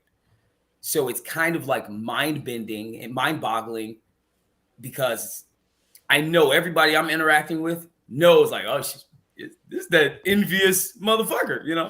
This that jealous motherfucker. Oh shit, he competitive as shit. I know him, you know? It's like, I think if you're talking to me and or if, you know, there's a great match and I'm about to go up and the guy who just had that great match is passing me by, if he looks me in the eye and I say good match, he knows exactly what I mean. Right. Do you follow? Yep. Yeah. Okay. Yeah, of course. Speaking of good match, Black Wrestlers Matter, on the first show, I felt like you and Airwolf had the best match on that card. I love that match. And I feel like you have been like the breakout star of this promotion since the beginning. Having that showing in the first one and then becoming a champion the next year. But JDX has been right on your heels all along, because JDX main evented the first show. And then of course you guys had the match for the title in the second time, and now you're gonna have the rematch this year. I don't know, what do you guys have planned, and how do you top last year's match? First off, I wanna recognize and acknowledge Darius Martin, who is down with an injury right now. Yeah. Dude's had a bad string of luck thus far. But when I tell you, guys that are going to be something pretty dang special in the business one day, that's a guy to look out for. That's like Dr. Dre level mind, but in the world of pro wrestling. And the question is, how am I going to top last year's with JDX? Was that the question, Philip Lindsey? That you asked to a front man? I had to ask. Do it. I'm gonna be Nike, baby, and just do it. That's what I do. Ain't there that Shawn Michaels clip of back in the day where he's like, the question is always, how's he gonna top it? How are you gonna beat that? Well, because I can. Say less. Hey, Van Twin Blade said, shout out to Jah-C's promo at the Black Wrestlers Matter St. Louis show, Heat Magnet. Mm-hmm. I do. You see them flames behind me? Yeah. Eat your heart out, Maxwell. I loved it. You talked a little bit about AAW. That's something very important. What you and one of the best wrestlers in the history of wrestling, ACH, are the tag team champions. How did you and ACH come together? How did you guys become the champions? And how important is it to be partners with the veteran that's so important to independent wrestling, to wrestling in general? Man, I don't want to kill y'all with these tangents and stories. It was a Berwyn Eagles show, actually, that I was incredibly late for. I couldn't remember the date. I'd have to check the calendar. But again, I have been knocking on the door to AAW since I broke in the business. You know, Danny Daniels, the guy that owns that joint, he trained my trainers. Mm-hmm. So there was kind of this expectation that was often shoot away, but there was an expectation amongst my contemporaries in training that you get through your training, you do your little stint at SCW Pro out there in Davenport and Moline, and then eventually you migrate over to AAW and you get cultivated and molded into the superstar of tomorrow, like we've seen done for Tommaso Ciampa, Penta El Cero Miedo, Sammy Cal. All those guys hit that AAW in that year, and then boom, skyrocketed. Mm-hmm. So that was kind of our thing, and like I had a hard time finding myself, or at least communicating myself whilst trying to get that spot back there in 2016 and 17. So I spent a lot of time just setting up and not doing anything. So when I finally did start to get a recurring spot and opportunity in 2020-ish, 2021, I'd say more so 2021 more than anything. Mm-hmm. I started to get that opportunity. I'm not expecting anything aside from a little 6-minute slot for you to show me what you got before anybody is in the building, or a scramble extravaganza where nothing matters and you're just one of 7 dudes. You know what I mean? Like, that's what I'm expecting. And I showed up to this Berwyn Eagles show late expecting that. And Danny Daniels came up to me and he slapped me on the back and he said, "All right, kid, you're going one-on-one with ACH tonight." Wow. Man, that's crazy. And I can't watch that match back. I started to fairly soon afterwards because in the opening bit, when we get started, I can see the young hungry punk who will say anything to get your attention or do anything, but he doesn't really know what he's doing. I can see that, and I'm desperately trying to figure it out. And as the match goes along, I know this because I was in it. I'm learning it from him. And it's hard to put into words exactly what it is that I am learning, but it's I've never had that realization quite like that. And the following month, I should add to that, I was a cancellation sub. He was supposed to be going, he was supposed to be wrestling, I want to say Matt Fitchett that night, but Fitchett had car troubles, and I ended up getting subbed in. Went great, right? Next show, if you're familiar with AAW Pro, the besties, that's Fitchett, Vega, and then ACH. These guys are real life best friends. They're always tag teaming. They were supposed to do a tag team again.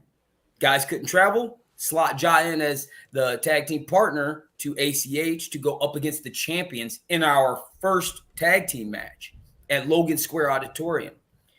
Match was awesome. Didn't go our way, but we had a good showing. We had a showing that was good enough that we seemed like contenders. And we got another opportunity to do that against Mike Outlaw and Camaro Jackson. Awesome, talented dudes down there in St. Louis. Great guys. And I think it was in that match where ACH looked at me and was like, "All right, we might have another crack at the championships." And we decided to give it another go. And I'm just happy that I was able to carry up my end of the bargain. He believed that I was somebody that he could tag team with and garner championship gold. And now he is a Triple Crown champion, if not a Grand Slam champion. I'm terrible with statistics, but he you know what I mean? Like, I get to be along for that ride. Right. And we may not know this. We may not know this right now, but ACH right now is probably most definitely in the most important part of his career. And I think that's going to be more evident, and we're going to learn more why this time right now is more important. We will learn that in due time. But right. I got some thoughts and feelings that what we're seeing is going to be great. Amazing. Yeah, Awesome. That story just got me. That was great. Yeah, I think that's like a similar story that I've heard JDX tell about his match on the first Black Wrestlers Matter show, that he actually wasn't supposed to wrestle ACH in the main event, and that happened last minute. Really? Yeah. All right. We just should keep coming back around to this very important show. This very important because it's very important. now. September 2nd, Blackout. Yes. Frontman Jah-C is going Mano El Chapo with JDX, the kid who thinks he's got the goods to take my spot at the top of Mount Olympus, and it ain't gonna happen. Yeah, I feel like I have to make it happen now. You know what? I feel like I have to make it happen now. Like make him beat me? No. I mean getting there. I mean actually getting to the show now. Yeah, of course you do. What do you mean? Yeah, no, like so here's the thing. My flight was originally scheduled to get in Saturday. So if I sleep in my car, I can pull off getting there Friday. It's worth it. It's gonna be worth it. It'll all be worth it. Yeah, and this is actually, I've been following Black Wrestlers Matter since day one, and this is actually the first show I'm going to get to go to because it's here in Chicago. So super excited for that. If you guys are here for All Out, that is a great show to check out on Friday night. Looks like a great card so far. A lot of talented Black wrestlers that are probably going to show up somewhere else. A lot of Black wrestlers that showed up on that first show have ended up places like AEW, and this guy right here should be at a major promotion. I'm just going to say that. Yeah, he's tremendous.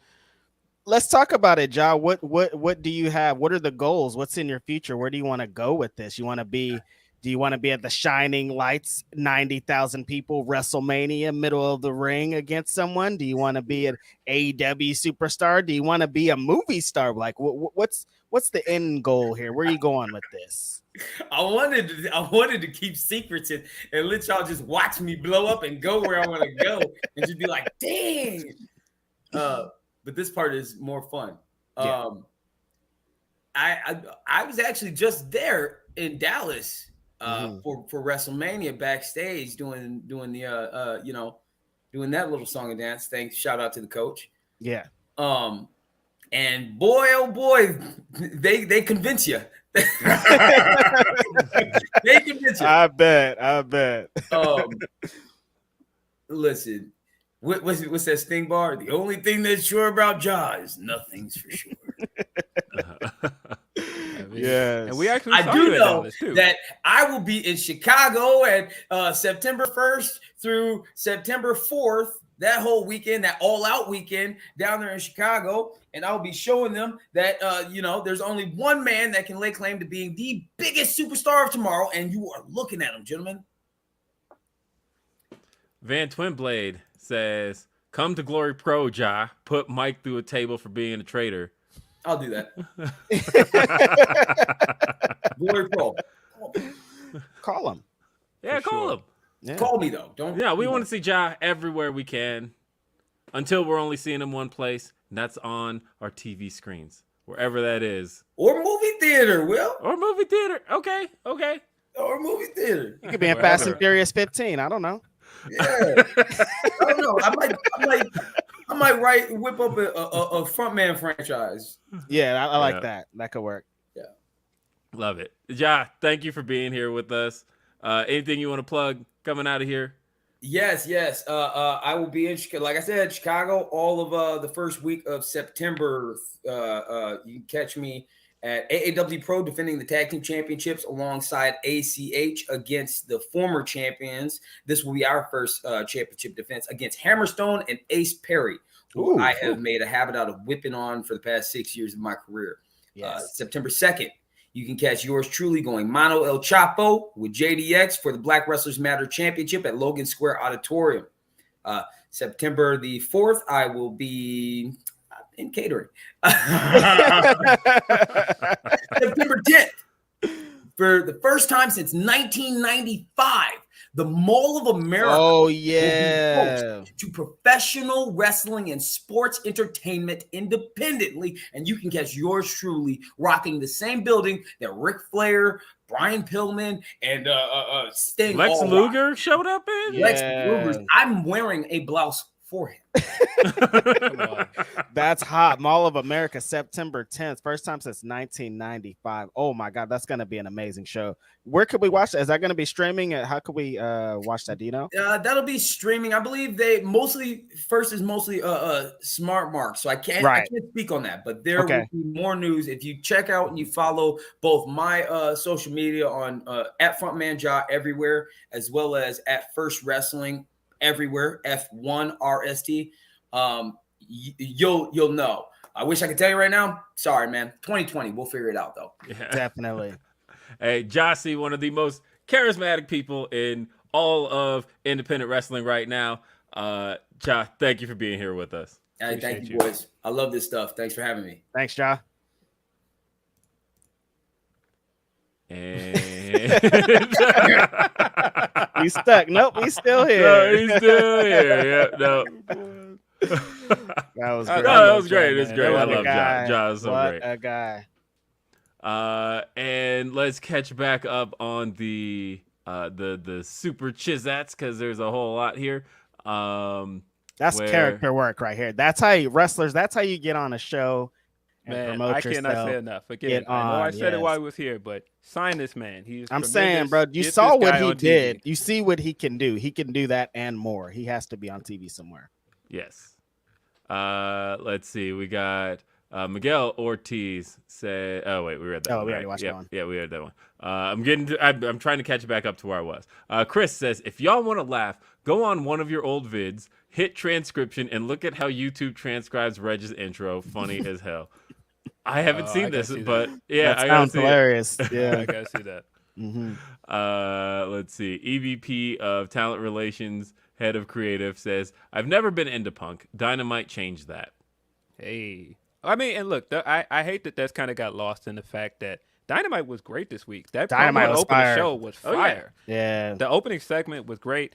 And the thing that I thought, when Mox eventually came in, it was hot. Like it was a great. I thought a great promo. I thought the whole segment was great. And the thing I loved about it is they rarely do show what do you call it, segments that continue throughout the show. Mm-hmm. And so I thought that was cool that we got another pull apart later in the night, and then of course they announced that we're getting the match next week. Yeah.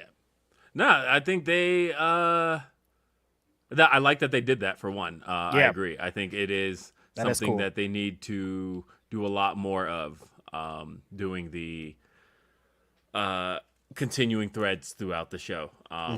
That I like that AEW is a variety show. I even liked what Kenny Omega addressed, talking about how when he said, the thing about AEW is this is what we always wanted to present. If you don't like 6-man tag wrestling, that's okay. You're going to get, maybe a hardcore match in the show. Like we have variety. And that's one thing that Miro's always talked about them as a company, that they offer so many different styles of wrestling, that there isn't just a come here, do this. There's only one way to do it, and it's this way. Like, you want some lucha style wrestling? Well, you may get that too. And so that's cool. But sometimes I do want to see a continuing arc throughout the show, or at least if something was addressed early on, I don't want to wait till next week to get a follow-up. Right. Like, give me a little bit more in the show. Yeah. Now the issue, of course, is that I don't want to dwell on something an entire show. Exactly. So don't beat it to the ground.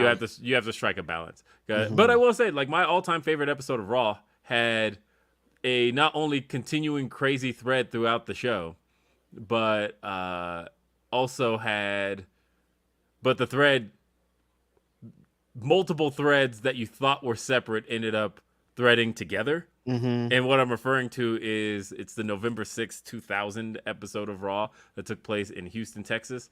And that show started with, this is how many things threaded together on that show that you would have had no idea were even supposed to be tied together. But I feel like this was a little bit of Chris Kresge's kind of genius writing at the time.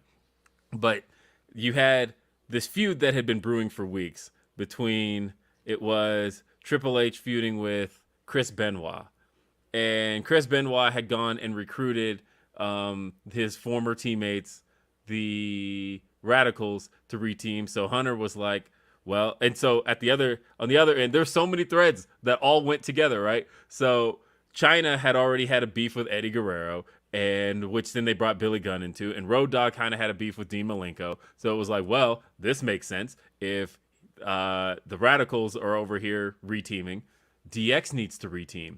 And so there was that arc, right? But then also Triple H had this side feud kind of going on with Kurt Angle. He had a beef with Kurt Angle because Kurt Angle kept trying to get with Stephanie. And so he's got this issue here with Kurt Angle going on. But then on the other end of things, Kurt Angle was the WWF champion who had just defeated The Rock.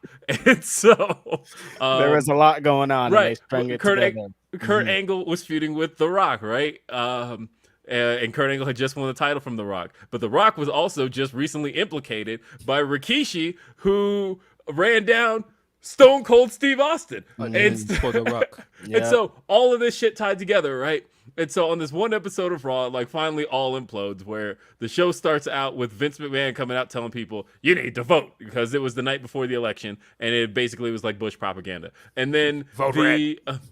And like Kurt Angle comes out and is like, Kurt Angle comes to the ring and cuts a promo on Austin and cuts a promo on Texas and talks about how you guys all support George W. Bush, even though he's a drunk, and gets people to cheer Bush.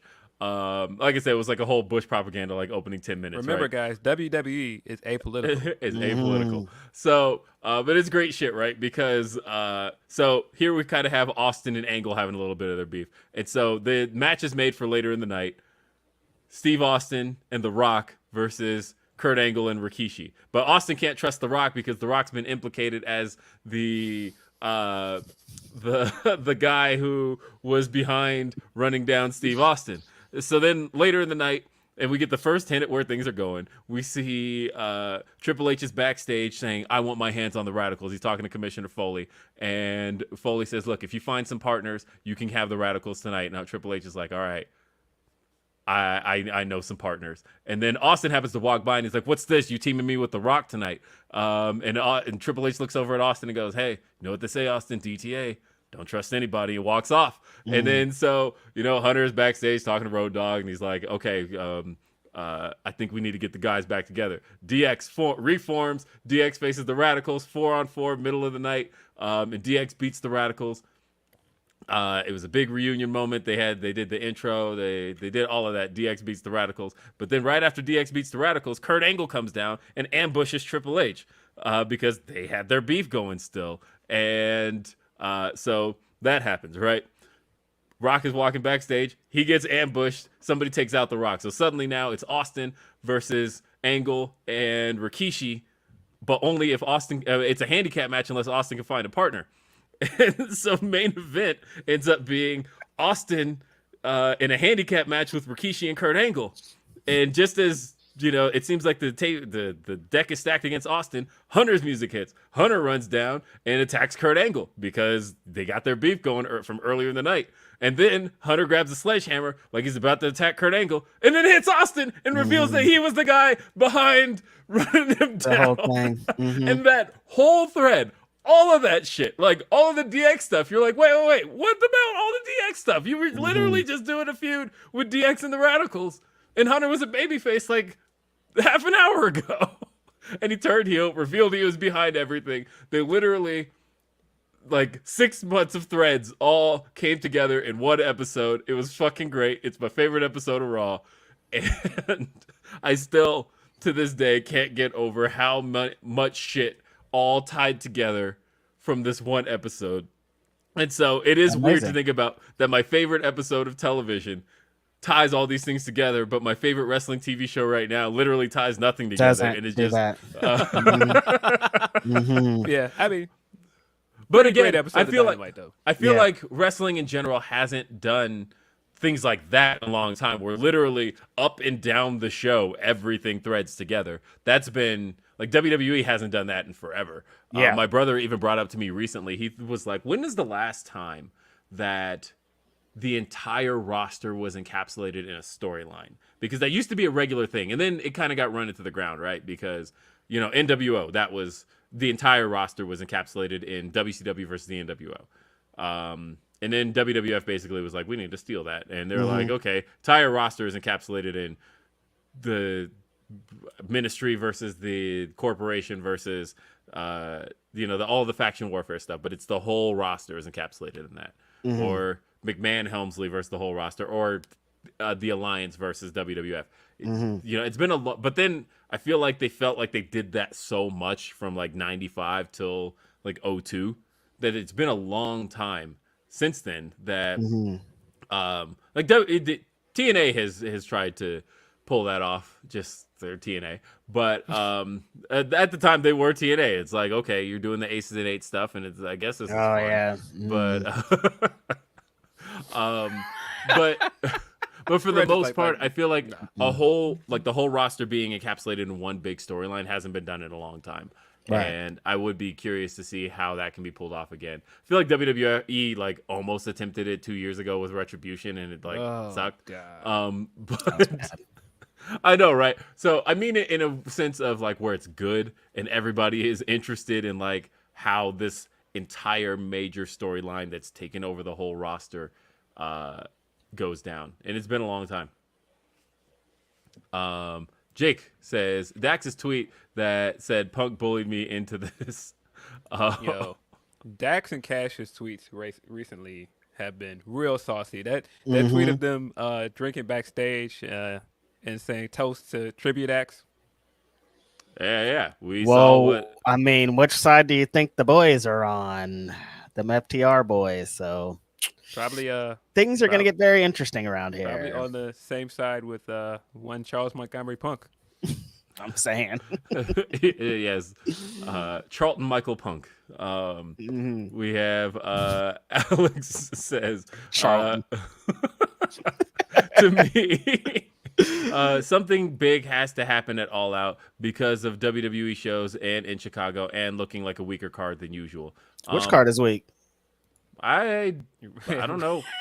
Well, I mean, they haven't announced all the matches yet. It doesn't look like a weak card so far. I mean, I guess it depends on what are the other championship matches. But we'll see. Yeah. Because I have a feeling there's going to be some changes. Like, I suppose if you look at what's officially booked right now, sure, it's a weak card. Of course it is. You have Ain't nothing booked yet. You got the Pinnacle versus Jay Lethal, Satnam Singh, and Sanjay Dutt, and Thunder Rosa versus Tony Storm. Those are the two matches official for the card. Yeah. One's a rematch and one's a Rampage match. And I don't think that the Thunder Rosa versus Tony Storm match is actually happening as advertised. Yeah, it's definitely getting changed because four-way dance probably. Because promo this week and then she's getting the match with Kylan King. Speaking of which, shout out Kylan King getting basically going out making a name for herself, and this is why I feel pretty good about say Alan Angels and what he's doing right now, right? Because because Kylan King kind of laid the blueprint for that of like, yeah, I could stick around here in AEW and basically just continue to be like a feeder for people.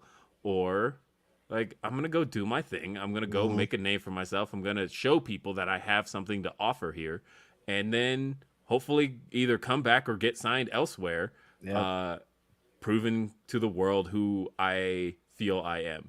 And that is a thing I think most wrestlers should do. I think, and I've been screaming that for years. Because I said, look, I wanted to see Dolph Ziggler do that. Like, look, you were just toiling away here. Like, leave. Go prove your worth, because you know who really laid the foundation for that? Drew McIntyre. Yep. Drew McIntyre was like, he told everybody that this week on Monday. Yeah, like I could sit around here being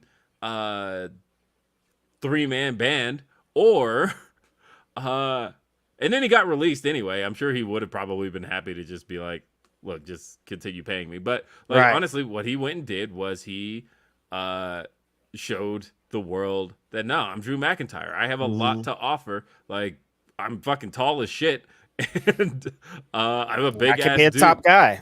That's what he did. He went to Impact and showed that he could be a top guy, and then he came back to WWE, and they saw that he was a top guy. Yeah, he worked the Indies. He worked Ring of Honor. Like, he was doing shit. Like, Drew McIntyre was out there.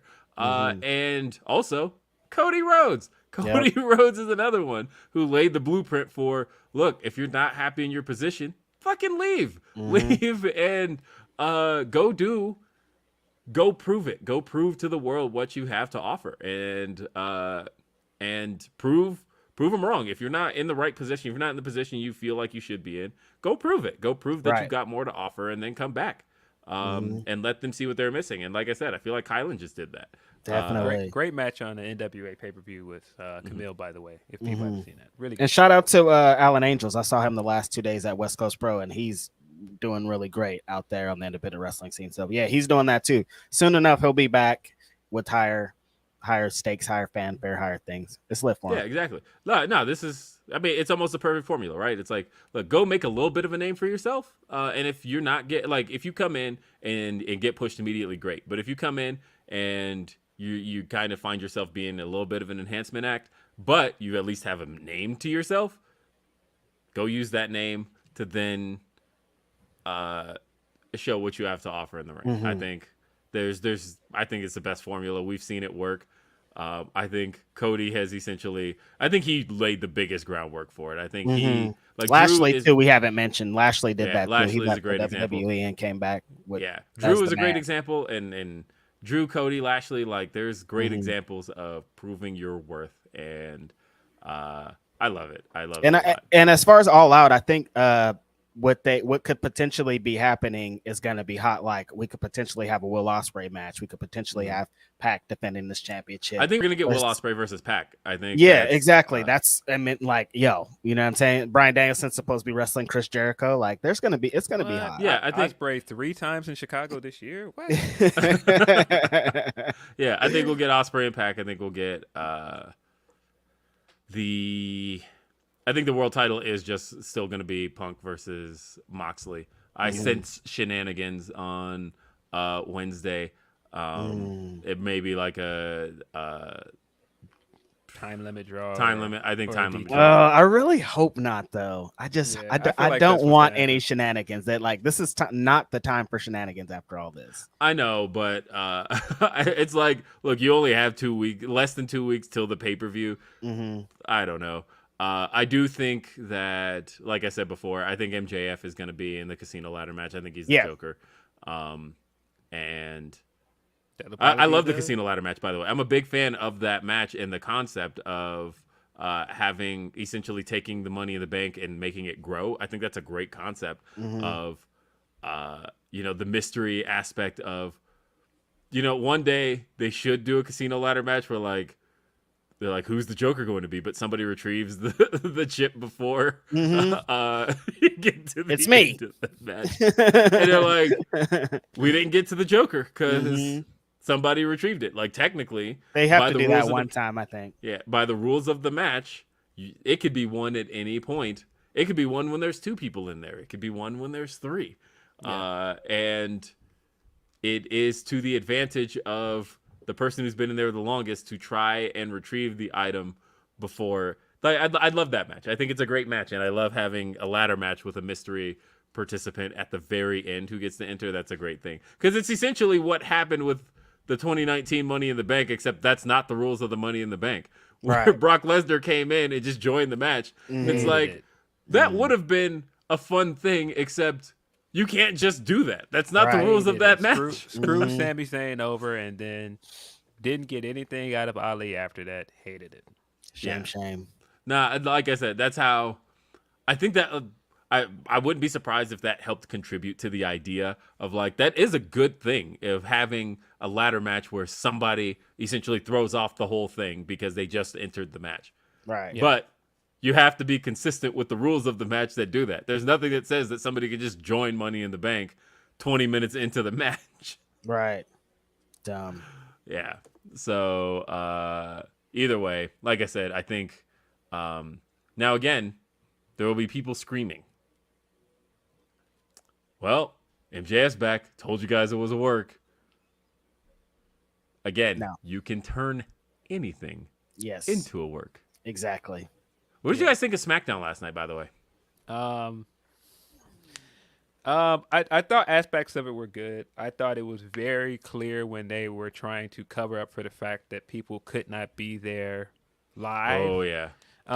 And so some of the vignettes, I felt like they were trying to pad them. Like, don't get me wrong. I thought what Cross's motivations were in that segment were very clear. I thought the way he presented himself was great. But the constant cuts to all this other stuff and everything going on in that vignette, it was just less is more, please. Just that vignette was so overproduced to me. And I feel like that was the things that I liked the least about last night's show. But other than that, I thought we got some great matches. Like the number 1 contender match for the IC title was great. We'll never complain about seeing more Ricochet. And boy, that pop for Sammy. Yeah. I wanted Sammy to win. I have to say, though, I laugh every time, ever since I saw that tweet, that the Drew was backstage, and then he ends up walking off the shot, and we see the hourglass, and then Pat McAfee goes, tick-tock, and it's like, it's not a clock. They don't tick and talk. Stands at the hourglass. Yeah, that's... There's no ticking and talking from Sands of an Hourglass. So, I do will like say, this is the first time in a long time, probably that I've ever said it, that I was excited that Sheamus won a match. I think Sheamus and Gunther is going to be awesome. And I think out it's the right there, match. the settings, everything that's behind it is going to be I think it's Sheamus the right bang. match. So I'm liking that shit. It's the right match for that crowd too. Mhm. I think that. So yeah, it's the problem I'll always have with SmackDown is just how much time is wasted. Hey, And like yes. I just kept looking around thinking, God, you are just having all these people just sitting around watching the screen. Do so. Like there were only 3 matches on that show. 3 matches, but dude. 2 of them were women's matches. Like that's still Vince stories. I mean, still Vince show. I like how Shayna's looking. But I think it is coming at the expense of Liv. I feel every week Liv looks worse. And Ronda too. I'm like, who are you guys trying to put over? Because Ronda's the one that's getting over Liv. I thought you meant she was looking worse. But no, I'm saying she's looking better. Like Ronda's looking they should have gave Liv the push that they're giving Ronda. I'm like, Ronda's the one getting over here. So I thought this at SummerSlam, and I thought maybe I was off, but I was like, okay, this finish is clearly to help revitalize Ronda. And I was like, and it worked. No, and I was like, but it's working. Funny story, last week during SmackDown, my dad was over here, and I had SmackDown on, and when Ronda came out, huge pop last week when she came out, by the way, and my dad was like, isn't she suspended? And my dad doesn't watch wrestling. And so for him to know that just tells me how well this is working. It was a big story. They were talking about it on like People Magazine and shit. They are reviving because we talked about the Rumble, how Ronda kind of had no buzz and she had no buzz going into WrestleMania. But I will say that her buzz is coming back. I'm like, it's working, but at the expense of Liv Morgan. But Liv, champion, dude. I felt like Liv. I don't feel like there's an effort being made to help what happened with Liv at SummerSlam. It kind of seems like this is all setting up Ronda and Shayna for anything. I feel like I with the way things are being booked, I feel like Shayna needs to just beat Liv and do it cleanly and decisively. That's what I think needs to happen. I think Shayna needs to win at Clash at the Castle, and I think that's going to set up the feud with Ronda. Yeah, I think I feel bad because like all the ingredients were there as far as Liv being over to get there, but this is what I've been saying. You can't just Money in the Bank somebody you have to build them in a decisive and clear manner that says that they have earned this championship. But right now, Liv looks like somebody who stole the championship, is hanging on to it by means of which she shouldn't be hanging on to it, and is getting punked out left and right. It's Nikki all over again, like we said after Money in the Bank. And I thought it said everything. As hot as that Montreal crowd was, because they were cheering most of the show, Liv did not get a reaction when she came out. And when you look at Money in the Bank, when you compare it to Ronda coming out, Ronda, I felt like got one of her biggest pops of the year. She did. And I was like, oh, that doesn't look good. But yeah, I hate to say I was right, but so far Money in the Bank winners aren't looking good this year. I mean, Theory won his first match since Money in the Bank. Hey, but remember when I said what I said? People were mad. This was a great pay-per-view. It wasn't. Again, as a field that demands apologies. One day we're going to talk about how I deserved an apology because Money in the Bank was trash. Apology has to be just as loud as the disrespect. I just want to see Money in the Bank go away. I think as a concept, I don't. I don't agree with you on that. That's it. I know we disagree a lot because I feel like I also want to see the brand split go away. I think if they did what they were supposed to do and either made Rollins the briefcase holder this year, we wouldn't be having this conversation. See, I think you don't have to do that. You can just make Rollins number one contender. All the ways that they could use to put people over are out. Like even the Royal Rumble at this point isn't even. Like it used to be like the catalyst to push somebody. Now it's just an accolade. The money, they're just accolades. It's not even like to push anybody. So I don't. Every year the percentage keeps shrinking. Where they remember when they used to, they still do, but the Royal Rumble by the numbers. The stat that they've removed from it because it's no longer impressive was where they used to say, when they first started doing it, they were like 80% of Royal Rumble winners have gone on to win at WrestleMania. And then it was like 70% of Royal Rumble winners. And then this year, both lost at WrestleMania, by the way. Both of them. Both Royal Rumble winners did not win the their match at WrestleMania. And it has gotten to a point of where it's no longer an impressive stat to say you won. Like winning the Royal Rumble is your ticket to fame and stardom, because the other thing on SmackDown, I guess we'll talk about the elephant in the room. Yeah, I thought we were just gonna move right. I thought we were just gonna move right on. We have to. We got to talk about it, okay? Because look. I personally, I love AJ. I love everybody in Hit Row. Great guy. These are people that all great people that I genuinely like. That was rough, man. Okay, so Hit Row had so there was a segment that started with maximum. I'm staying models. out of this. I'm saying it out loud. They had a segment which started with maximum male models in the ring. They were interrupted by Hit Row with a big pop. Hit Row comes out to the ring. They clear the ring. They throw Massey out. They throw out Mansois. And again, get a big reaction for it. They grab the mics. And then it was kind of all downhill from there. And that big pop changed from a big pop to they were booing by the end. And we got to address that.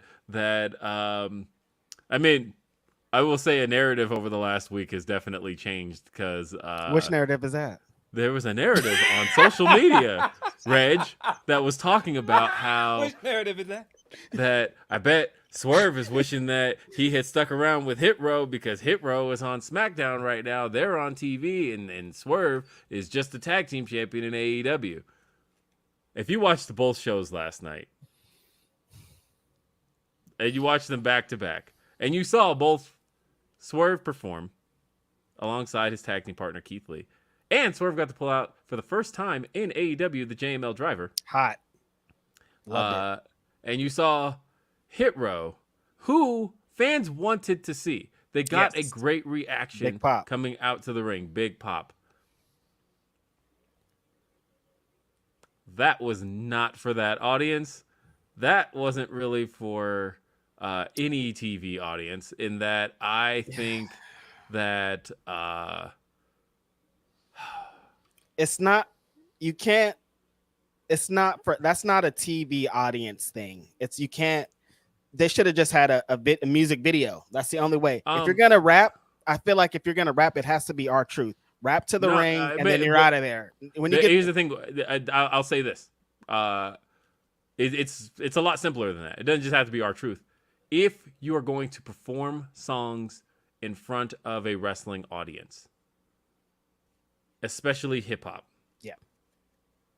They have to be songs the crowd knows.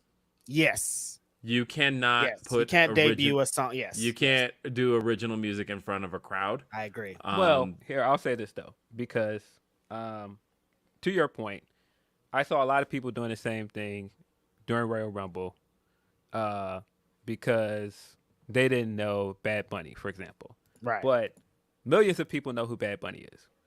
And so that performance did well, but that audience wasn't as into it as it would have been somewhere else. And to a degree, I think that maybe that performance might have done better in front of a different crowd, but at the same time, it was a little rough. And so I think the thing to be optimistic about, because I will do this first. The thing to be optimistic about. My camera just stopped working. Hopefully it doesn't start blinking last week like Phil's did, but yeah, I don't know. So the thing to be optimistic about is that I feel like they're getting a much better showing than they did the first time they were in the main roster. They're getting a chance to have the matches. They're getting. I don't know yet. Hold on. Let me finish. They're getting a chance to do what they were doing in NXT. They're getting a chance to do, like, they gave them a lot of time out there to do that performance. They didn't get any of that before, and so I think that at least that is something to be optimistic about. Like they showed us who these people are. But I'll say this, because I don't know that that's true yet, because before they got released, and that's what made the release such a shocker, was that, remember, they had a backstage segment with the New Day. It felt like, oh shit, they're going to do this. We're going to have the 3 members of the New Day versus the 3 members of Hit Row. Like, this could be something, right? And it's like they had a segment with Sami Zayn on TV. They brought them out on TV and they did that squash match, but they did have a match. They had the segments on TV, and then they were released. But they were used up until that point. So right now, it's about neck and neck. It's about the same. I don't think that it is, because I think that, like I said, they didn't get a chance to do that. Like, they gave them a lot of time to get out there and perform, and they basically gave them a chance to live and die. And so that was a little bit too much time. Before. They didn't give them that before. They didn't give them the chance like that with matches. Like, even the match they had when they came back was better than any of the matches they had the first time they came up.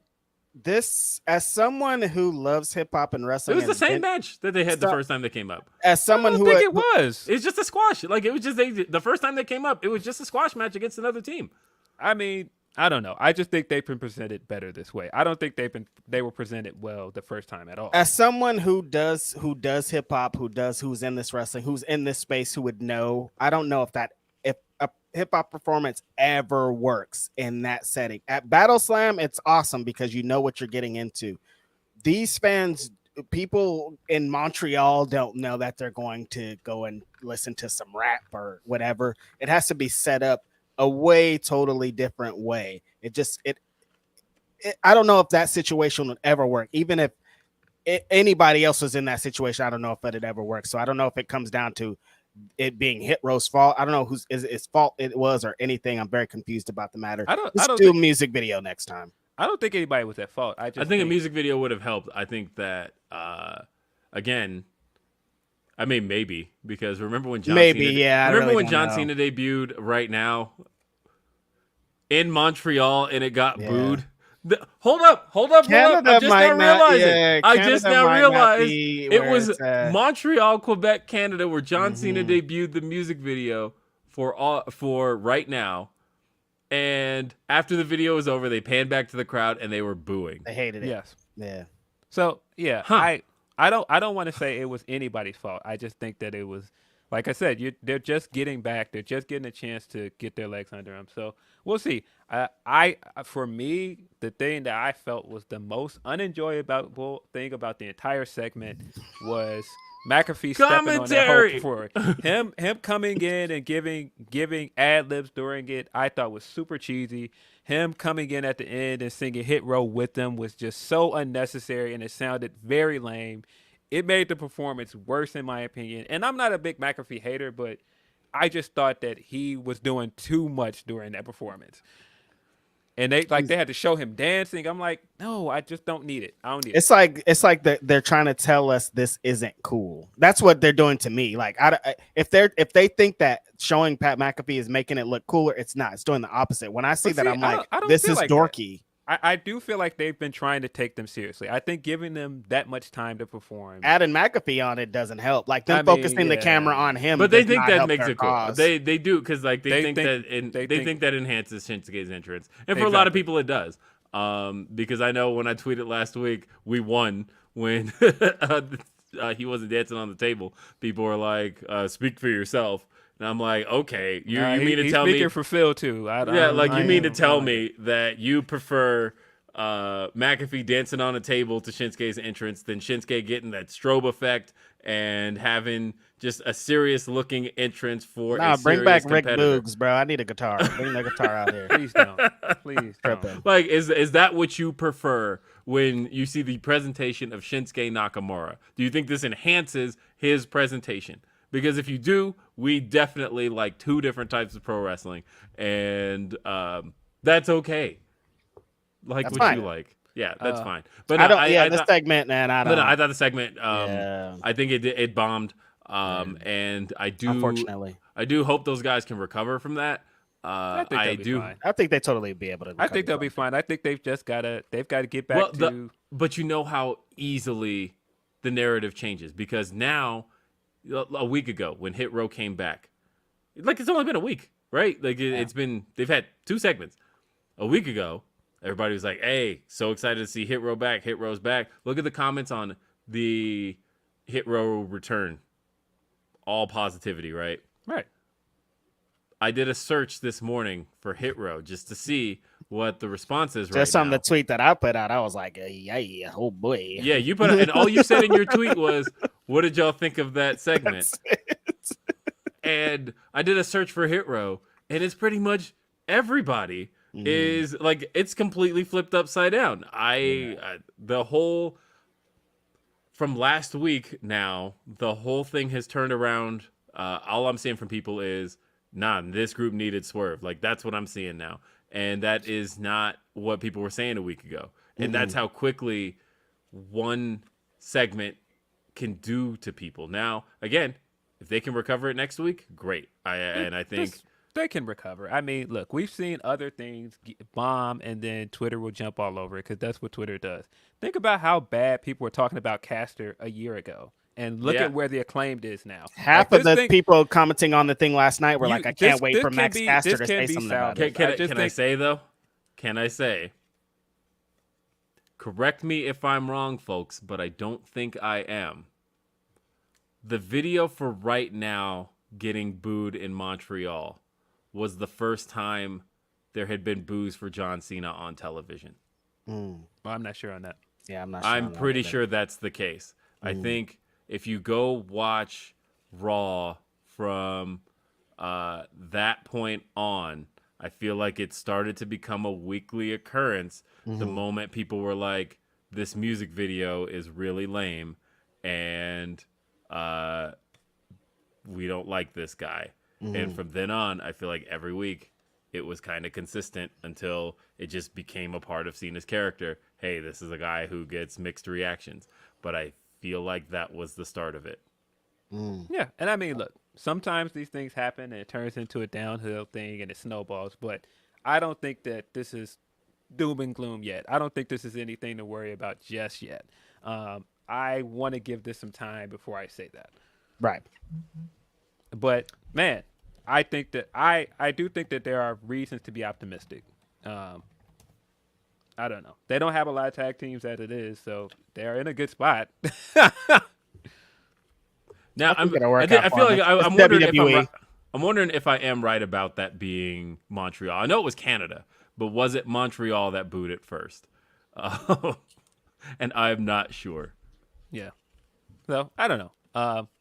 Top Dollar's cool people. I think they looked great. I think the presentation of the performance was great, other than the camera being all over the place, because that's what the camera does. Oh, I thought the camera was really bad altogether. I was like, when they were throwing the Maximum Male models out of the ring, I was like, oh man, why are y'all filming that this way? Oh my god! Shout out!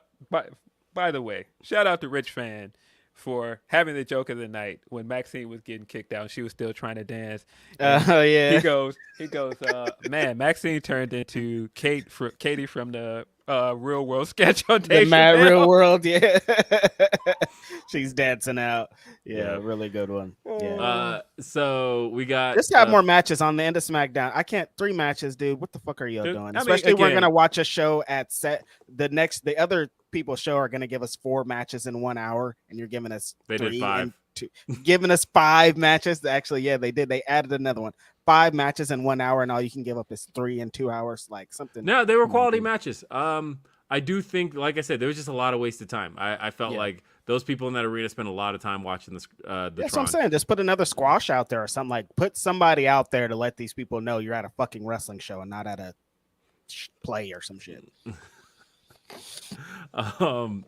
But Jose says DMD is great and I dig her, but nah, bro, I don't need her in the title right now. Also, shout out to my fellow petty dudes, Phil and Phil. I mean, it was inevitable. I mean, the story that they've been telling with Tony and Thunder and Britt leads to a triple threat match. So at least it makes sense. It doesn't feel like she's just getting thrown in there, because really they've been linked since Tony got there, and so it makes perfect sense. And we already saw Tony and Thunder Rosa at the last Chicago pay-per-view. So you guys think a 3-way and not a 4-way? I mean, I would like to see a 4-way. I would like to see Jamie put in there. Right. I think that would be. I think most of the fans want a 4-way because every time I say that it looks like a triple threat, I get like 1,000 messages. It's got to be a 4-way, buddy. It's got to be a 4-way. It's got to be a 4-way. I want to say. Calm down, guys. I think if you did include Jamie in there, it would make sense. Yeah. I feel like you could even do the because you could be teasing the thing, with Britt. or do it. I would say you could do it in the match because like if I were storytelling there, I would have Thunder Rosa and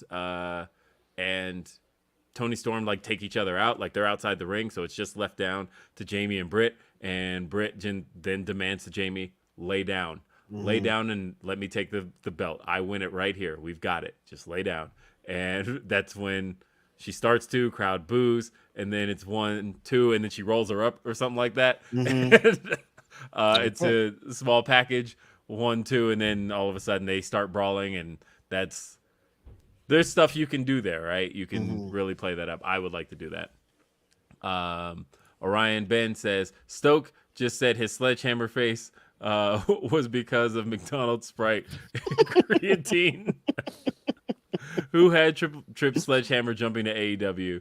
2022 is crazy. I think if any female in the history of pro wrestling was ever going to take over using the sledgehammer, it's Jade Cargill. I'm not mad. She looked great with it. She knew how to handle it. Well, I mean, like when you think about how heavy a sledgehammer is, and that usually somebody wielding it needs to be bigger.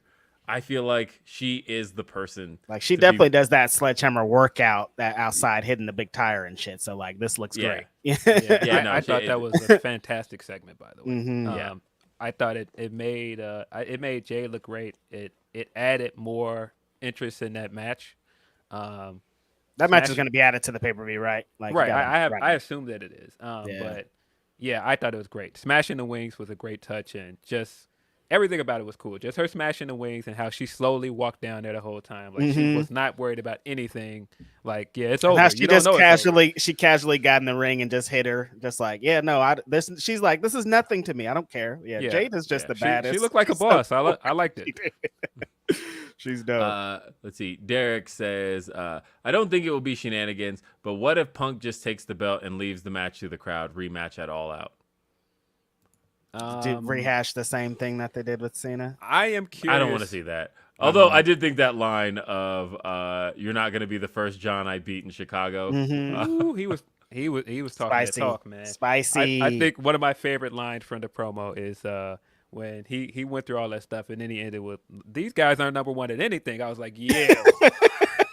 Yo. Spicy. Like, the Eddie Kingston line, you're the third best Eddie I've shared a locker room with. Spice rack, I'm telling you. And as I said on Day After Dynamite, look, I know he was probably talking about Umaga, but my old indie brain wants to be like, nah, he's talking about Fast Eddie Vegas, who ain't had a match in forever and probably sitting there watching TV like, somebody remembers me. He was actually, if you guys didn't know, he was legally blind. He couldn't see when he was in the ring. It was just action for Fast Eddie. Yeah. I'm very curious to see what the response to Punk is going to be at a live show next week. Chicago, I don't think Chicago gonna give a fuck. They're like, this is our guy. Chicago's not gonna. You know what I mean? Like, this is our guy. Oh yeah, Cleveland. I mean, it's Ohio, so they're supposed to Mox is. Yeah, it's a pro Mox crowd anyway. Yeah. Like that. Yeah, that's the same arena where Mox got to do the OH, and then the crowd went IO. Like that was. They're about to be on fire for Mox. Yeah, so I'm curious to see how that's gonna go because I know what the internet is doing, and the internet is acting like, oh well, it's over for Punk now. He's got to turn heel. He's not gonna get cheered anywhere. I don't believe that. I need to see it first. Guys, so this week is in Ohio, which Punk has played the heel in AEW before. Literally last year at on Long Island at the UBS Arena. We saw that. It was actually pretty good shit. Yep. And so he can play the heel this week in Ohio. But the very next Dynamite is in Chicago and Rampage and All Out. And they're not going to let you play the heel, dude. No, and then Moxley gets to play the heel. Right. That'll actually be a fun dynamic for a couple of weeks. Right. And I don't know if people remember this, but Moxley got booed at the end of Forbidden Door. Right. So again, this is Brett coming back to Canada, man. This is Punk Town. He's not getting booed here. No way. Yeah. It's gonna be fun though. I'm really excited to be in Chicago though. Let's see. Eloquent said Cole referencing El Generico was crazy. Yeah, that was crazy, especially coming from Michael Cole. That's just like, what, dude? That's Michael crazy. Cole, not produced by Vince, is gonna be fascinating because he was great at SummerSlam. Yep. The Count Faster stuff, that was excellent. Yeah, no, he definitely has been a fucking night and day improvement since the regime has changed for sure. Yeah.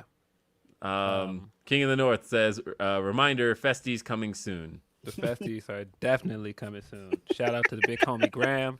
It's my guy. Man, I mean, we talk about SmackDown, but I feel like Raw was probably the best Raw of the year. Why am I struggling to remember what happened? I'm like, what happened? Who was there? That great promo from Drew, the KO promo. Okay, Drew KO. You're right. You're right. That was one of that segment. Go on, Phil. Sorry. That it was great. Yeah, I thought it was one of the best Raws of the year, and I think if anybody had been wondering how much the product was going to change with Triple H, I feel like that show was indicative of how much it's changed. I mean, of course, them saying we're wrestlers on TV. What? Yeah, the difference between Raw and SmackDown is crazy. I did actually enjoy Raw. I like that Ali and Cedric are a tag team now. Like, there's a lot. They did a lot of super fun stuff on there for sure. This was the first time in a long time of watching 3-hour Raw where I felt like everything mattered. It didn't feel like it was nearly as much filler as there was on SmackDown. Yes, I agree. And I feel like that's why I enjoyed Raw a lot more. Right. SmackDown needs some work, you guys. Still, it's bad. It's looking bad. SmackDown is lacking, bro. Yeah. We didn't talk about this with SmackDown. The Roman promo. I caught what you did there, Romy. I caught what you did there. Him looking dead in the camera, saying "You're lying" several times after Punk on Wednesday said, "Stop me if I'm lying." I caught that, bro.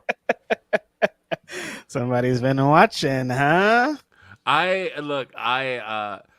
think the thing I'm really liking about the Triple H era of WWE TV is addressing the elephants in the room, right? Yes. Like, one of the things I've hated, and they've been trying to tell us we're dumb for so long, WWE, as wrestling fans, you know what I mean? One of the Vince McMahon things I have, like, really fucking hated is acting like part-timers aren't part-timers, where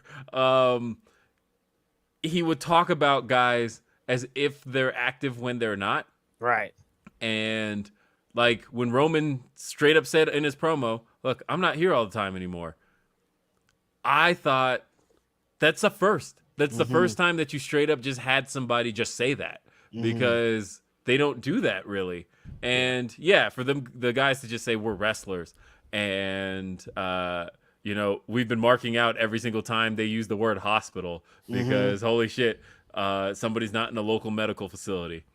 And you could tell with everybody's promos that's totally different than here's the script, read this shit. Like, it feels like everybody's getting, totally different vibe.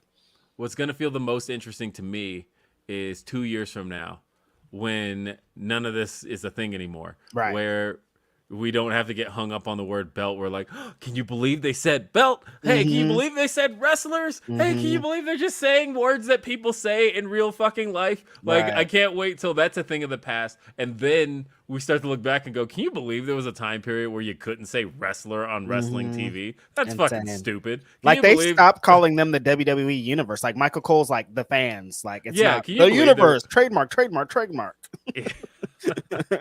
Like, I can't wait till that's how we start looking at it. Like, it's nice to be excited that actual words are back, but it also is insane I can't even explain to somebody who's not a wrestling fan that, hey, we're excited over like regular ass words being used and not being treated like we're stupid.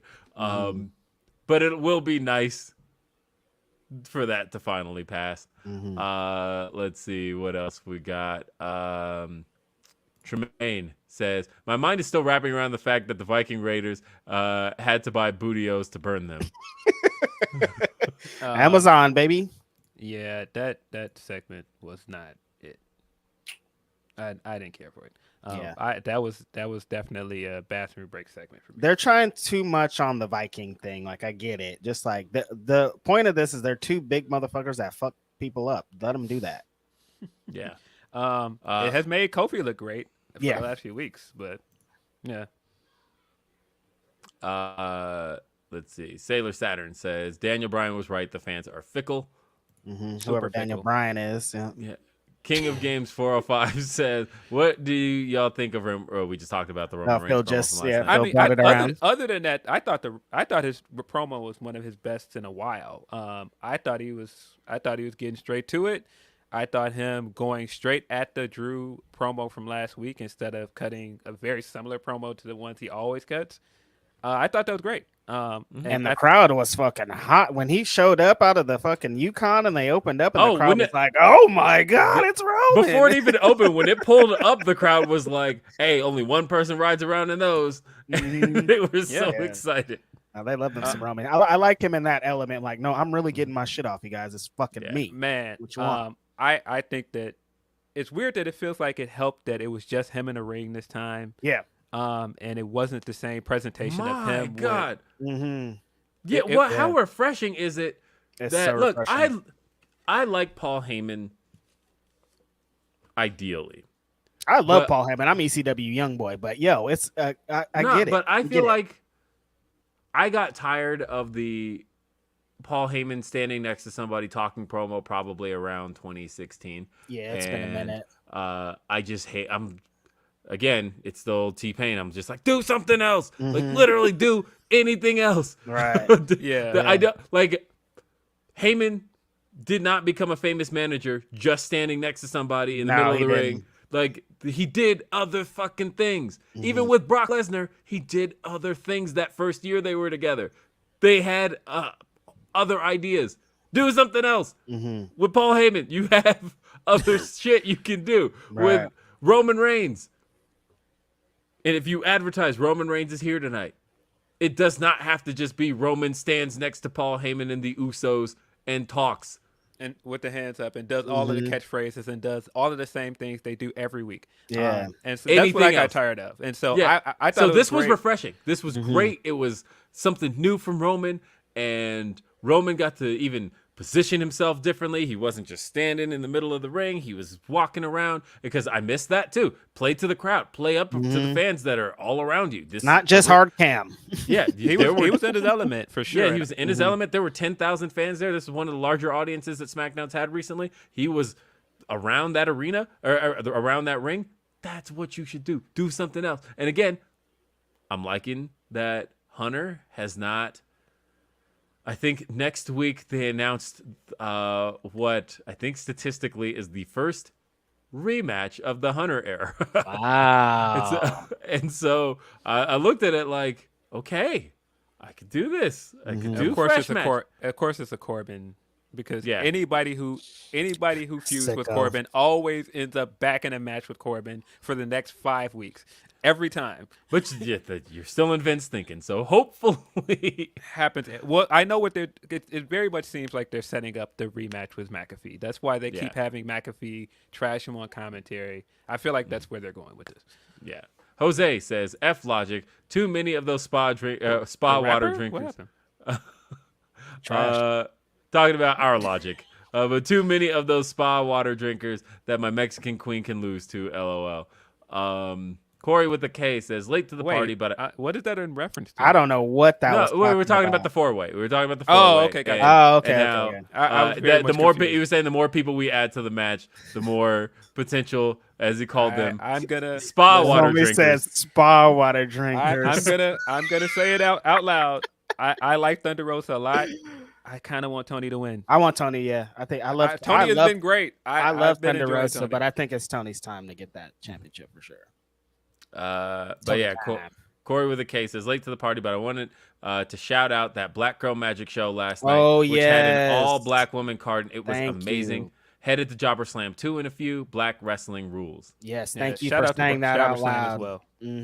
Jobber Slam, Black Girl Magic, looks like they had a great show. The venue looked where they were, it looked awesome. Some rumblings about Faye Jackson coming out of retirement. I don't know how real that was. I saw she that's hot. She was on commentary for that card, and there's that picture going around of her and Karen Bam Bam in the ring shaking hands. I don't know what that shit! means, Oh, it's lit. I love it.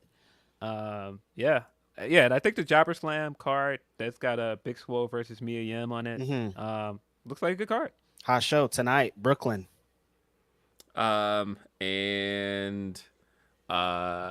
We also got Deontay says, I just woke up super late. Thank you, Stardom. 50 hours of wrestling this week, but I'm so happy right now. Wrestling is awesome and fun. Much love, y'all. It's too much, man. I got like 30 shows to catch up on. Did you guys watch Battle Slam? I thought Baron versus Big Scrappy. Excuse me. Let me not say Little Scrappy. Big Scrappy. Big Scrappy. Was pretty good. No, I heard that. It was I didn't get to good. watch it because I was at the West Coast Pro Show, but I heard that Little Scrappy. Big Scrappy knows what he's doing in there. It was a very smart match. He had some great selling. I heard that he was really out there. Very impressive looking suplex at one point. I was surprised. And man, he's swole, man. I was like, this dude Scrappy has got big, dude. What's going on? That's why he's not Little Scrappy no more. He's Big Scrappy now, man. That's dope. So we had a humper chat from Joseph Snurk going back to talking about Worlds Collide earlier in the show. He said that Worlds Collide also had DIY versus Mustache Mountain, match. And it had Balor versus Dragunov. Underrated heater of a show. I need to watch that because it was a great show. Remember? Shit. That sounds hot. But yeah, I forgot about that because that was DIY reuniting for the first time. That's right. Okay. Yeah. So, by the way, Johnny Gargano dropped that clip from Spider-Man 2 that very much makes me think he will be in the ring very soon. And also surprising, Mustache Mountain, Trent Seven was one of the people that got released. Very surprising. I thought he'd be around NXT UK things, Europe things forever. You know, I thought he was pretty shoe in there. So that's kind of surprising. Also, I guess this is something to ask Phil, because I guarantee you Reg didn't watch it.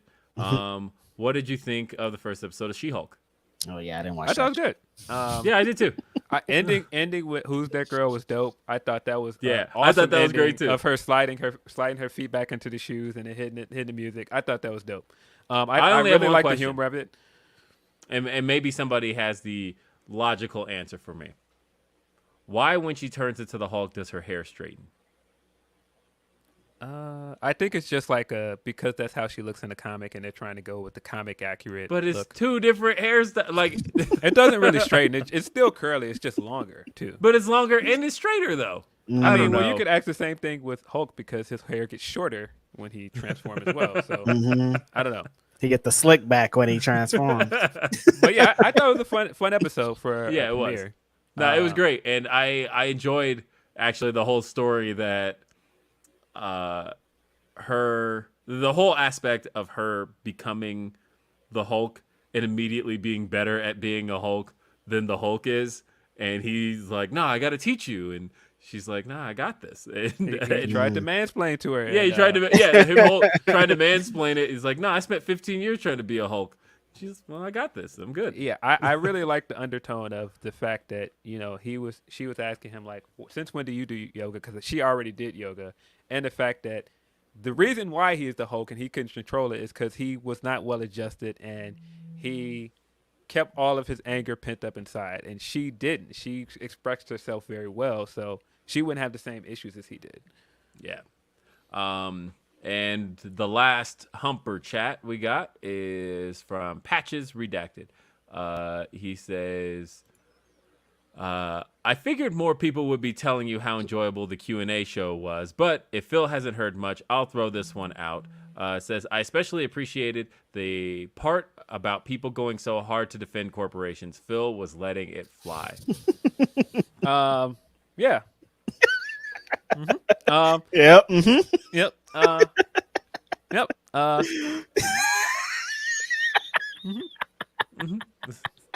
Hey, check it out. Fightfulselect.com. And then, yeah, we've all got stuff going on pretty much every week. Reg is doing Indeed. Having a lot of fun talking about independent wrestling with Mike Hamley over on the Body Slam YouTube page and wherever you can get podcasts and shit. Yeah, super fun. I'm having a great time. The Q&A was super dope. I don't know how often we're going to do that, but anytime we're doing it, I'm having a great time. Yeah, so. and we're going to try to do it as often as possible. Yeah. That hip-hop talk we had on there was fun as fuck. I love that. It's always fun. Somebody asked me a question actually in the DM that I forgot to ask you guys in the Q&A, and he asked me, who did I think had the best diss track ever? Oh, and I have my answer to that. But I don't know. I can't think of that on the fly because like the answers I'm going with like don't necessarily hold up that well anymore. I'm curious what your answer is because I feel like if I know Philip Lindsey, mine's is a 3-pack. It's hard to pick between Vaseline. It's hard to pick between Vaseline, Ether, and Hit 'Em Up. I feel like Phil would say Takeover. My answer is no Vaseline. It's is it the best diss track ever. But I never had dinner with the president. For me, it's so hard to get past. That's why I fucked your bitch, you fat motherfucker. That's the first line.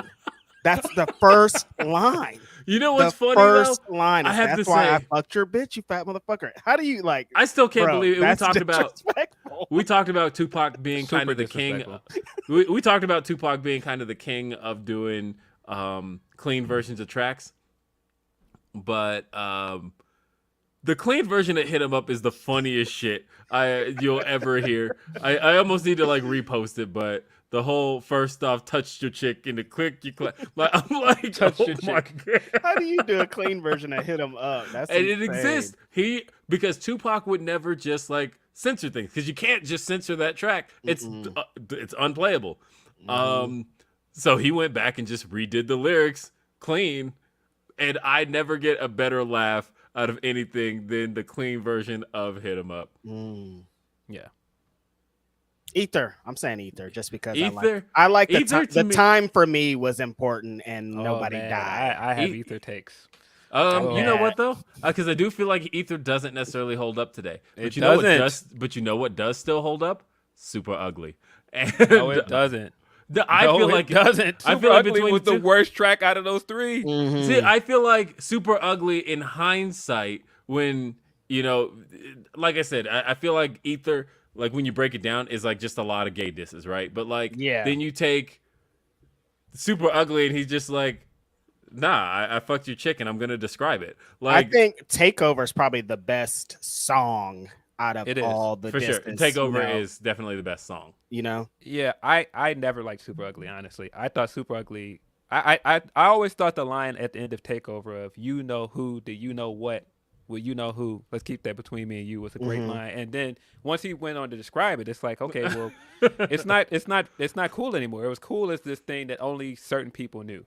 I feel like the verse at the end of Blueprint 2 is better than anything on Super Ugly. We still use line from that. Just come on, man, because the nigga wear a kufi, it don't mean that he right. I mean, that is applies in wrestling, right? Yeah. That is an evergreen line from that verse. That verse is a staple to me, man. I gave you life when niggas was forget you MC'd. Yeah. They both leveled up, so it's all good. Yeah. It was just fine. CBD's Nuts, by the way, says love. Okay. Yes. I love people just picking wild names just so we can say them out loud.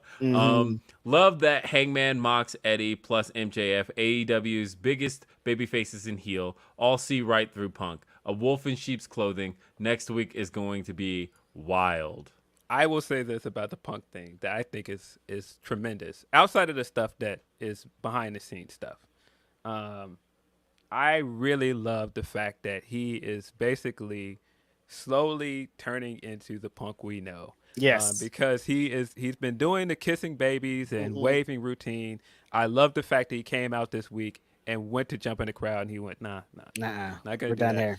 And so I just think the fact that he's getting meaner and doing all of the stuff we love him for, I love it. The fact that Mox thought he had him in a corner with that, oh, well, I'm no heart and soul in AEW. And he basically looked at him like, I don't care. Like, You're not a draw like me. You ain't me. Mm-hmm. I'm the dollars and cents of this company. Jake says the only correct answer is no Vaseline. Eloquent says best diss is Ghostface roasting Action Bronson on a YouTube video over Hilarious. That is Hilarious. the funniest diss ever because That- Ghostface yo, was so mad. Ghostface was pissed. Oh my god, he was so mad. I loved it. Stay tuned to my Twitter this Wednesday because we got more podcasts I'm going to be doing. Going to announce a new one on Wednesday.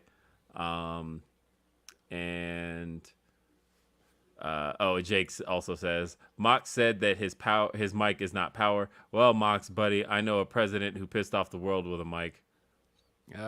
For better or worse.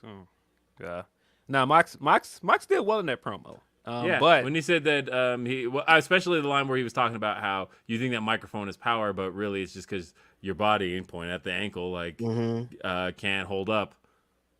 Yeah, Mox is great. I thought him coming down slowly that whole time and making him wait, and Punk doing the Snow Angels doing it. That segment was so good. I'm sorry, that segment was great.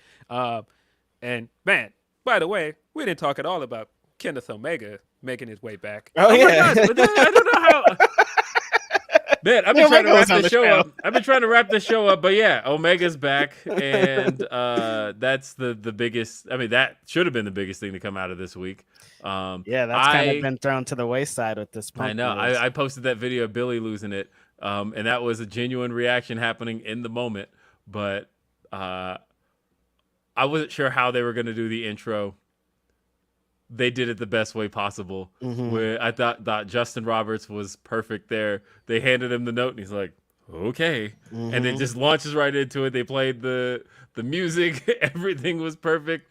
They found a way to do it as a babyface, right? I love how the crowd was still skeptical, though. They were like, "We have to hear him say Kenny Omega first." With each, I said this on Day After Dynamite, but with each thing he said, they popped louder, right? When they were like, "That's a Kenny Omega thing." Oh, that's a Kenny Omega thing. When they were like, he's the longest reigning AEW world champion, they popped for that because they're like, oh, that can't be anybody else. And then they were like, and he's about to have his first match in 277 days. And the fans went, okay. And the line I liked to turn it, because turn an old heel thing into a baby face, like say he sometimes flies out of damn it, voice crack. North Carolina. But then we're like, but his favorite candy is the Charleston Chew. They're in Charleston, West Virginia. And so great. yeah. Somebody in our chat said what the best diss tracks of all time was the Bugs Bunny record from Space Jam, which is bugging. That's what he's talking about. Which, if you guys don't know, that is written by one Jay-Z. That's his verse. Also very underrated. You didn't know that? No, I didn't know that. Yes, that's written by one S. Carter. Hov was writing for Bugs. Yeah, that makes sense. But one of many things he's ghostwritten. Since it's a wrestling podcast, we have to make mention before we go to Macho Man. Be a man. Hot diggity damn Hulk. You didn't set it Glad up. You set it up. Used to be hard Hulk. Now you didn't turn soft. Come on, man. Macho Man was telephone going commercials. crazy. I seen you dancing all around like a ballerina. No, Macho was going crazy, man. Nah, Macho was like, y'all playing with my name out here, bro. I'm about to get that food. I love Macho Man so much, man. Big One of my man, favorite Hulk. wrestlers ever. Come on, use a chump. Hulk Hogan is a real big. Yes. Well, yeah, man. Diss track about Hulk Hogan. This track, I love Macho Man. The beef is forever. He took it to the grave. Macho took it to the Macho grave. Man. He's like, nah, fuck this nigga. I'm gonna diss him on wax. On wax, the shit gonna go down.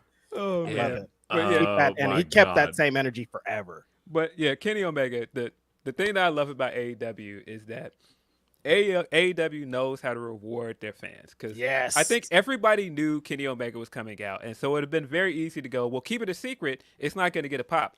But I feel like the second the Bucks came out, people were ready to start chanting for Kenny. And the chants got louder and louder for Kenny the more they went through the intro. I think the way they handled the intro was great. I thought him coming out with the compression shirt and the brace and everything under his ring jacket was a great visual. He kind of looked like Seto Kaiba for me for some reason. I don't know why.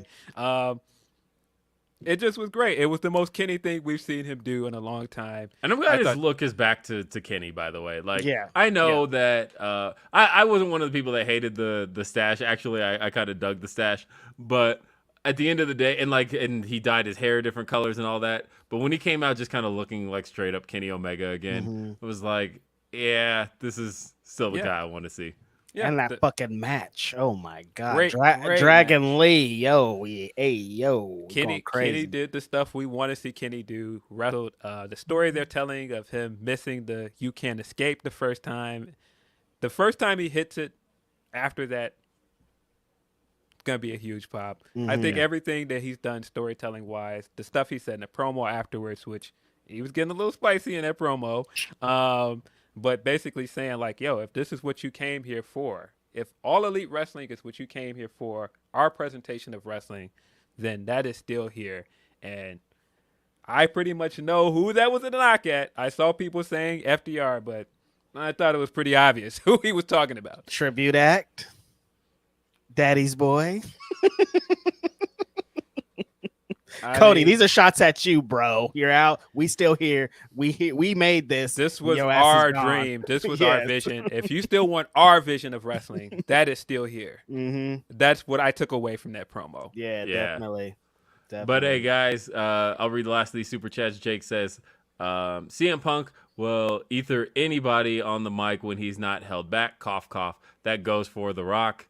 Tom Talks Rubbish says, big love all you guys do. Thank you, Tom Talks Rubbish. Hey, Fred thanks, just Tom. did a new interview. I did. Jake says, Kenny got like 7 pops in one entrance. Only Kenny could get cheered like that while coming out with Don Callis. He really did. I kind of missed Don. I'm sorry. Kind of missed Don on TV. And hashtag @SParked Major says, over under 5 minutes in Mox bleeding next week. That was a good line too. Punk. I'm afraid you're gonna bleed all over me, yo. Punk was shooting, bro. All right, y'all. Definitely join us next week. We'll be here, same bat time, same bat station. YouTube.com/Fightful. Thank you everybody who watched this show. Thank you to Jah-C who provided us with some great content. Shout out to Jah. Like I said, one of my favorite, most charismatic guys on the independent scene today. Black Wrestlers Matter number. Is this just 2 because it's the second one in Chicago? That's Black Wrestlers Matter 3. Blackout. That's the official name of the show. Blackout all out weekend. If you're in Chicago, definitely check it out. Definitely check it out. Other than that, folks, we will see you next time. Have a great day. Peace.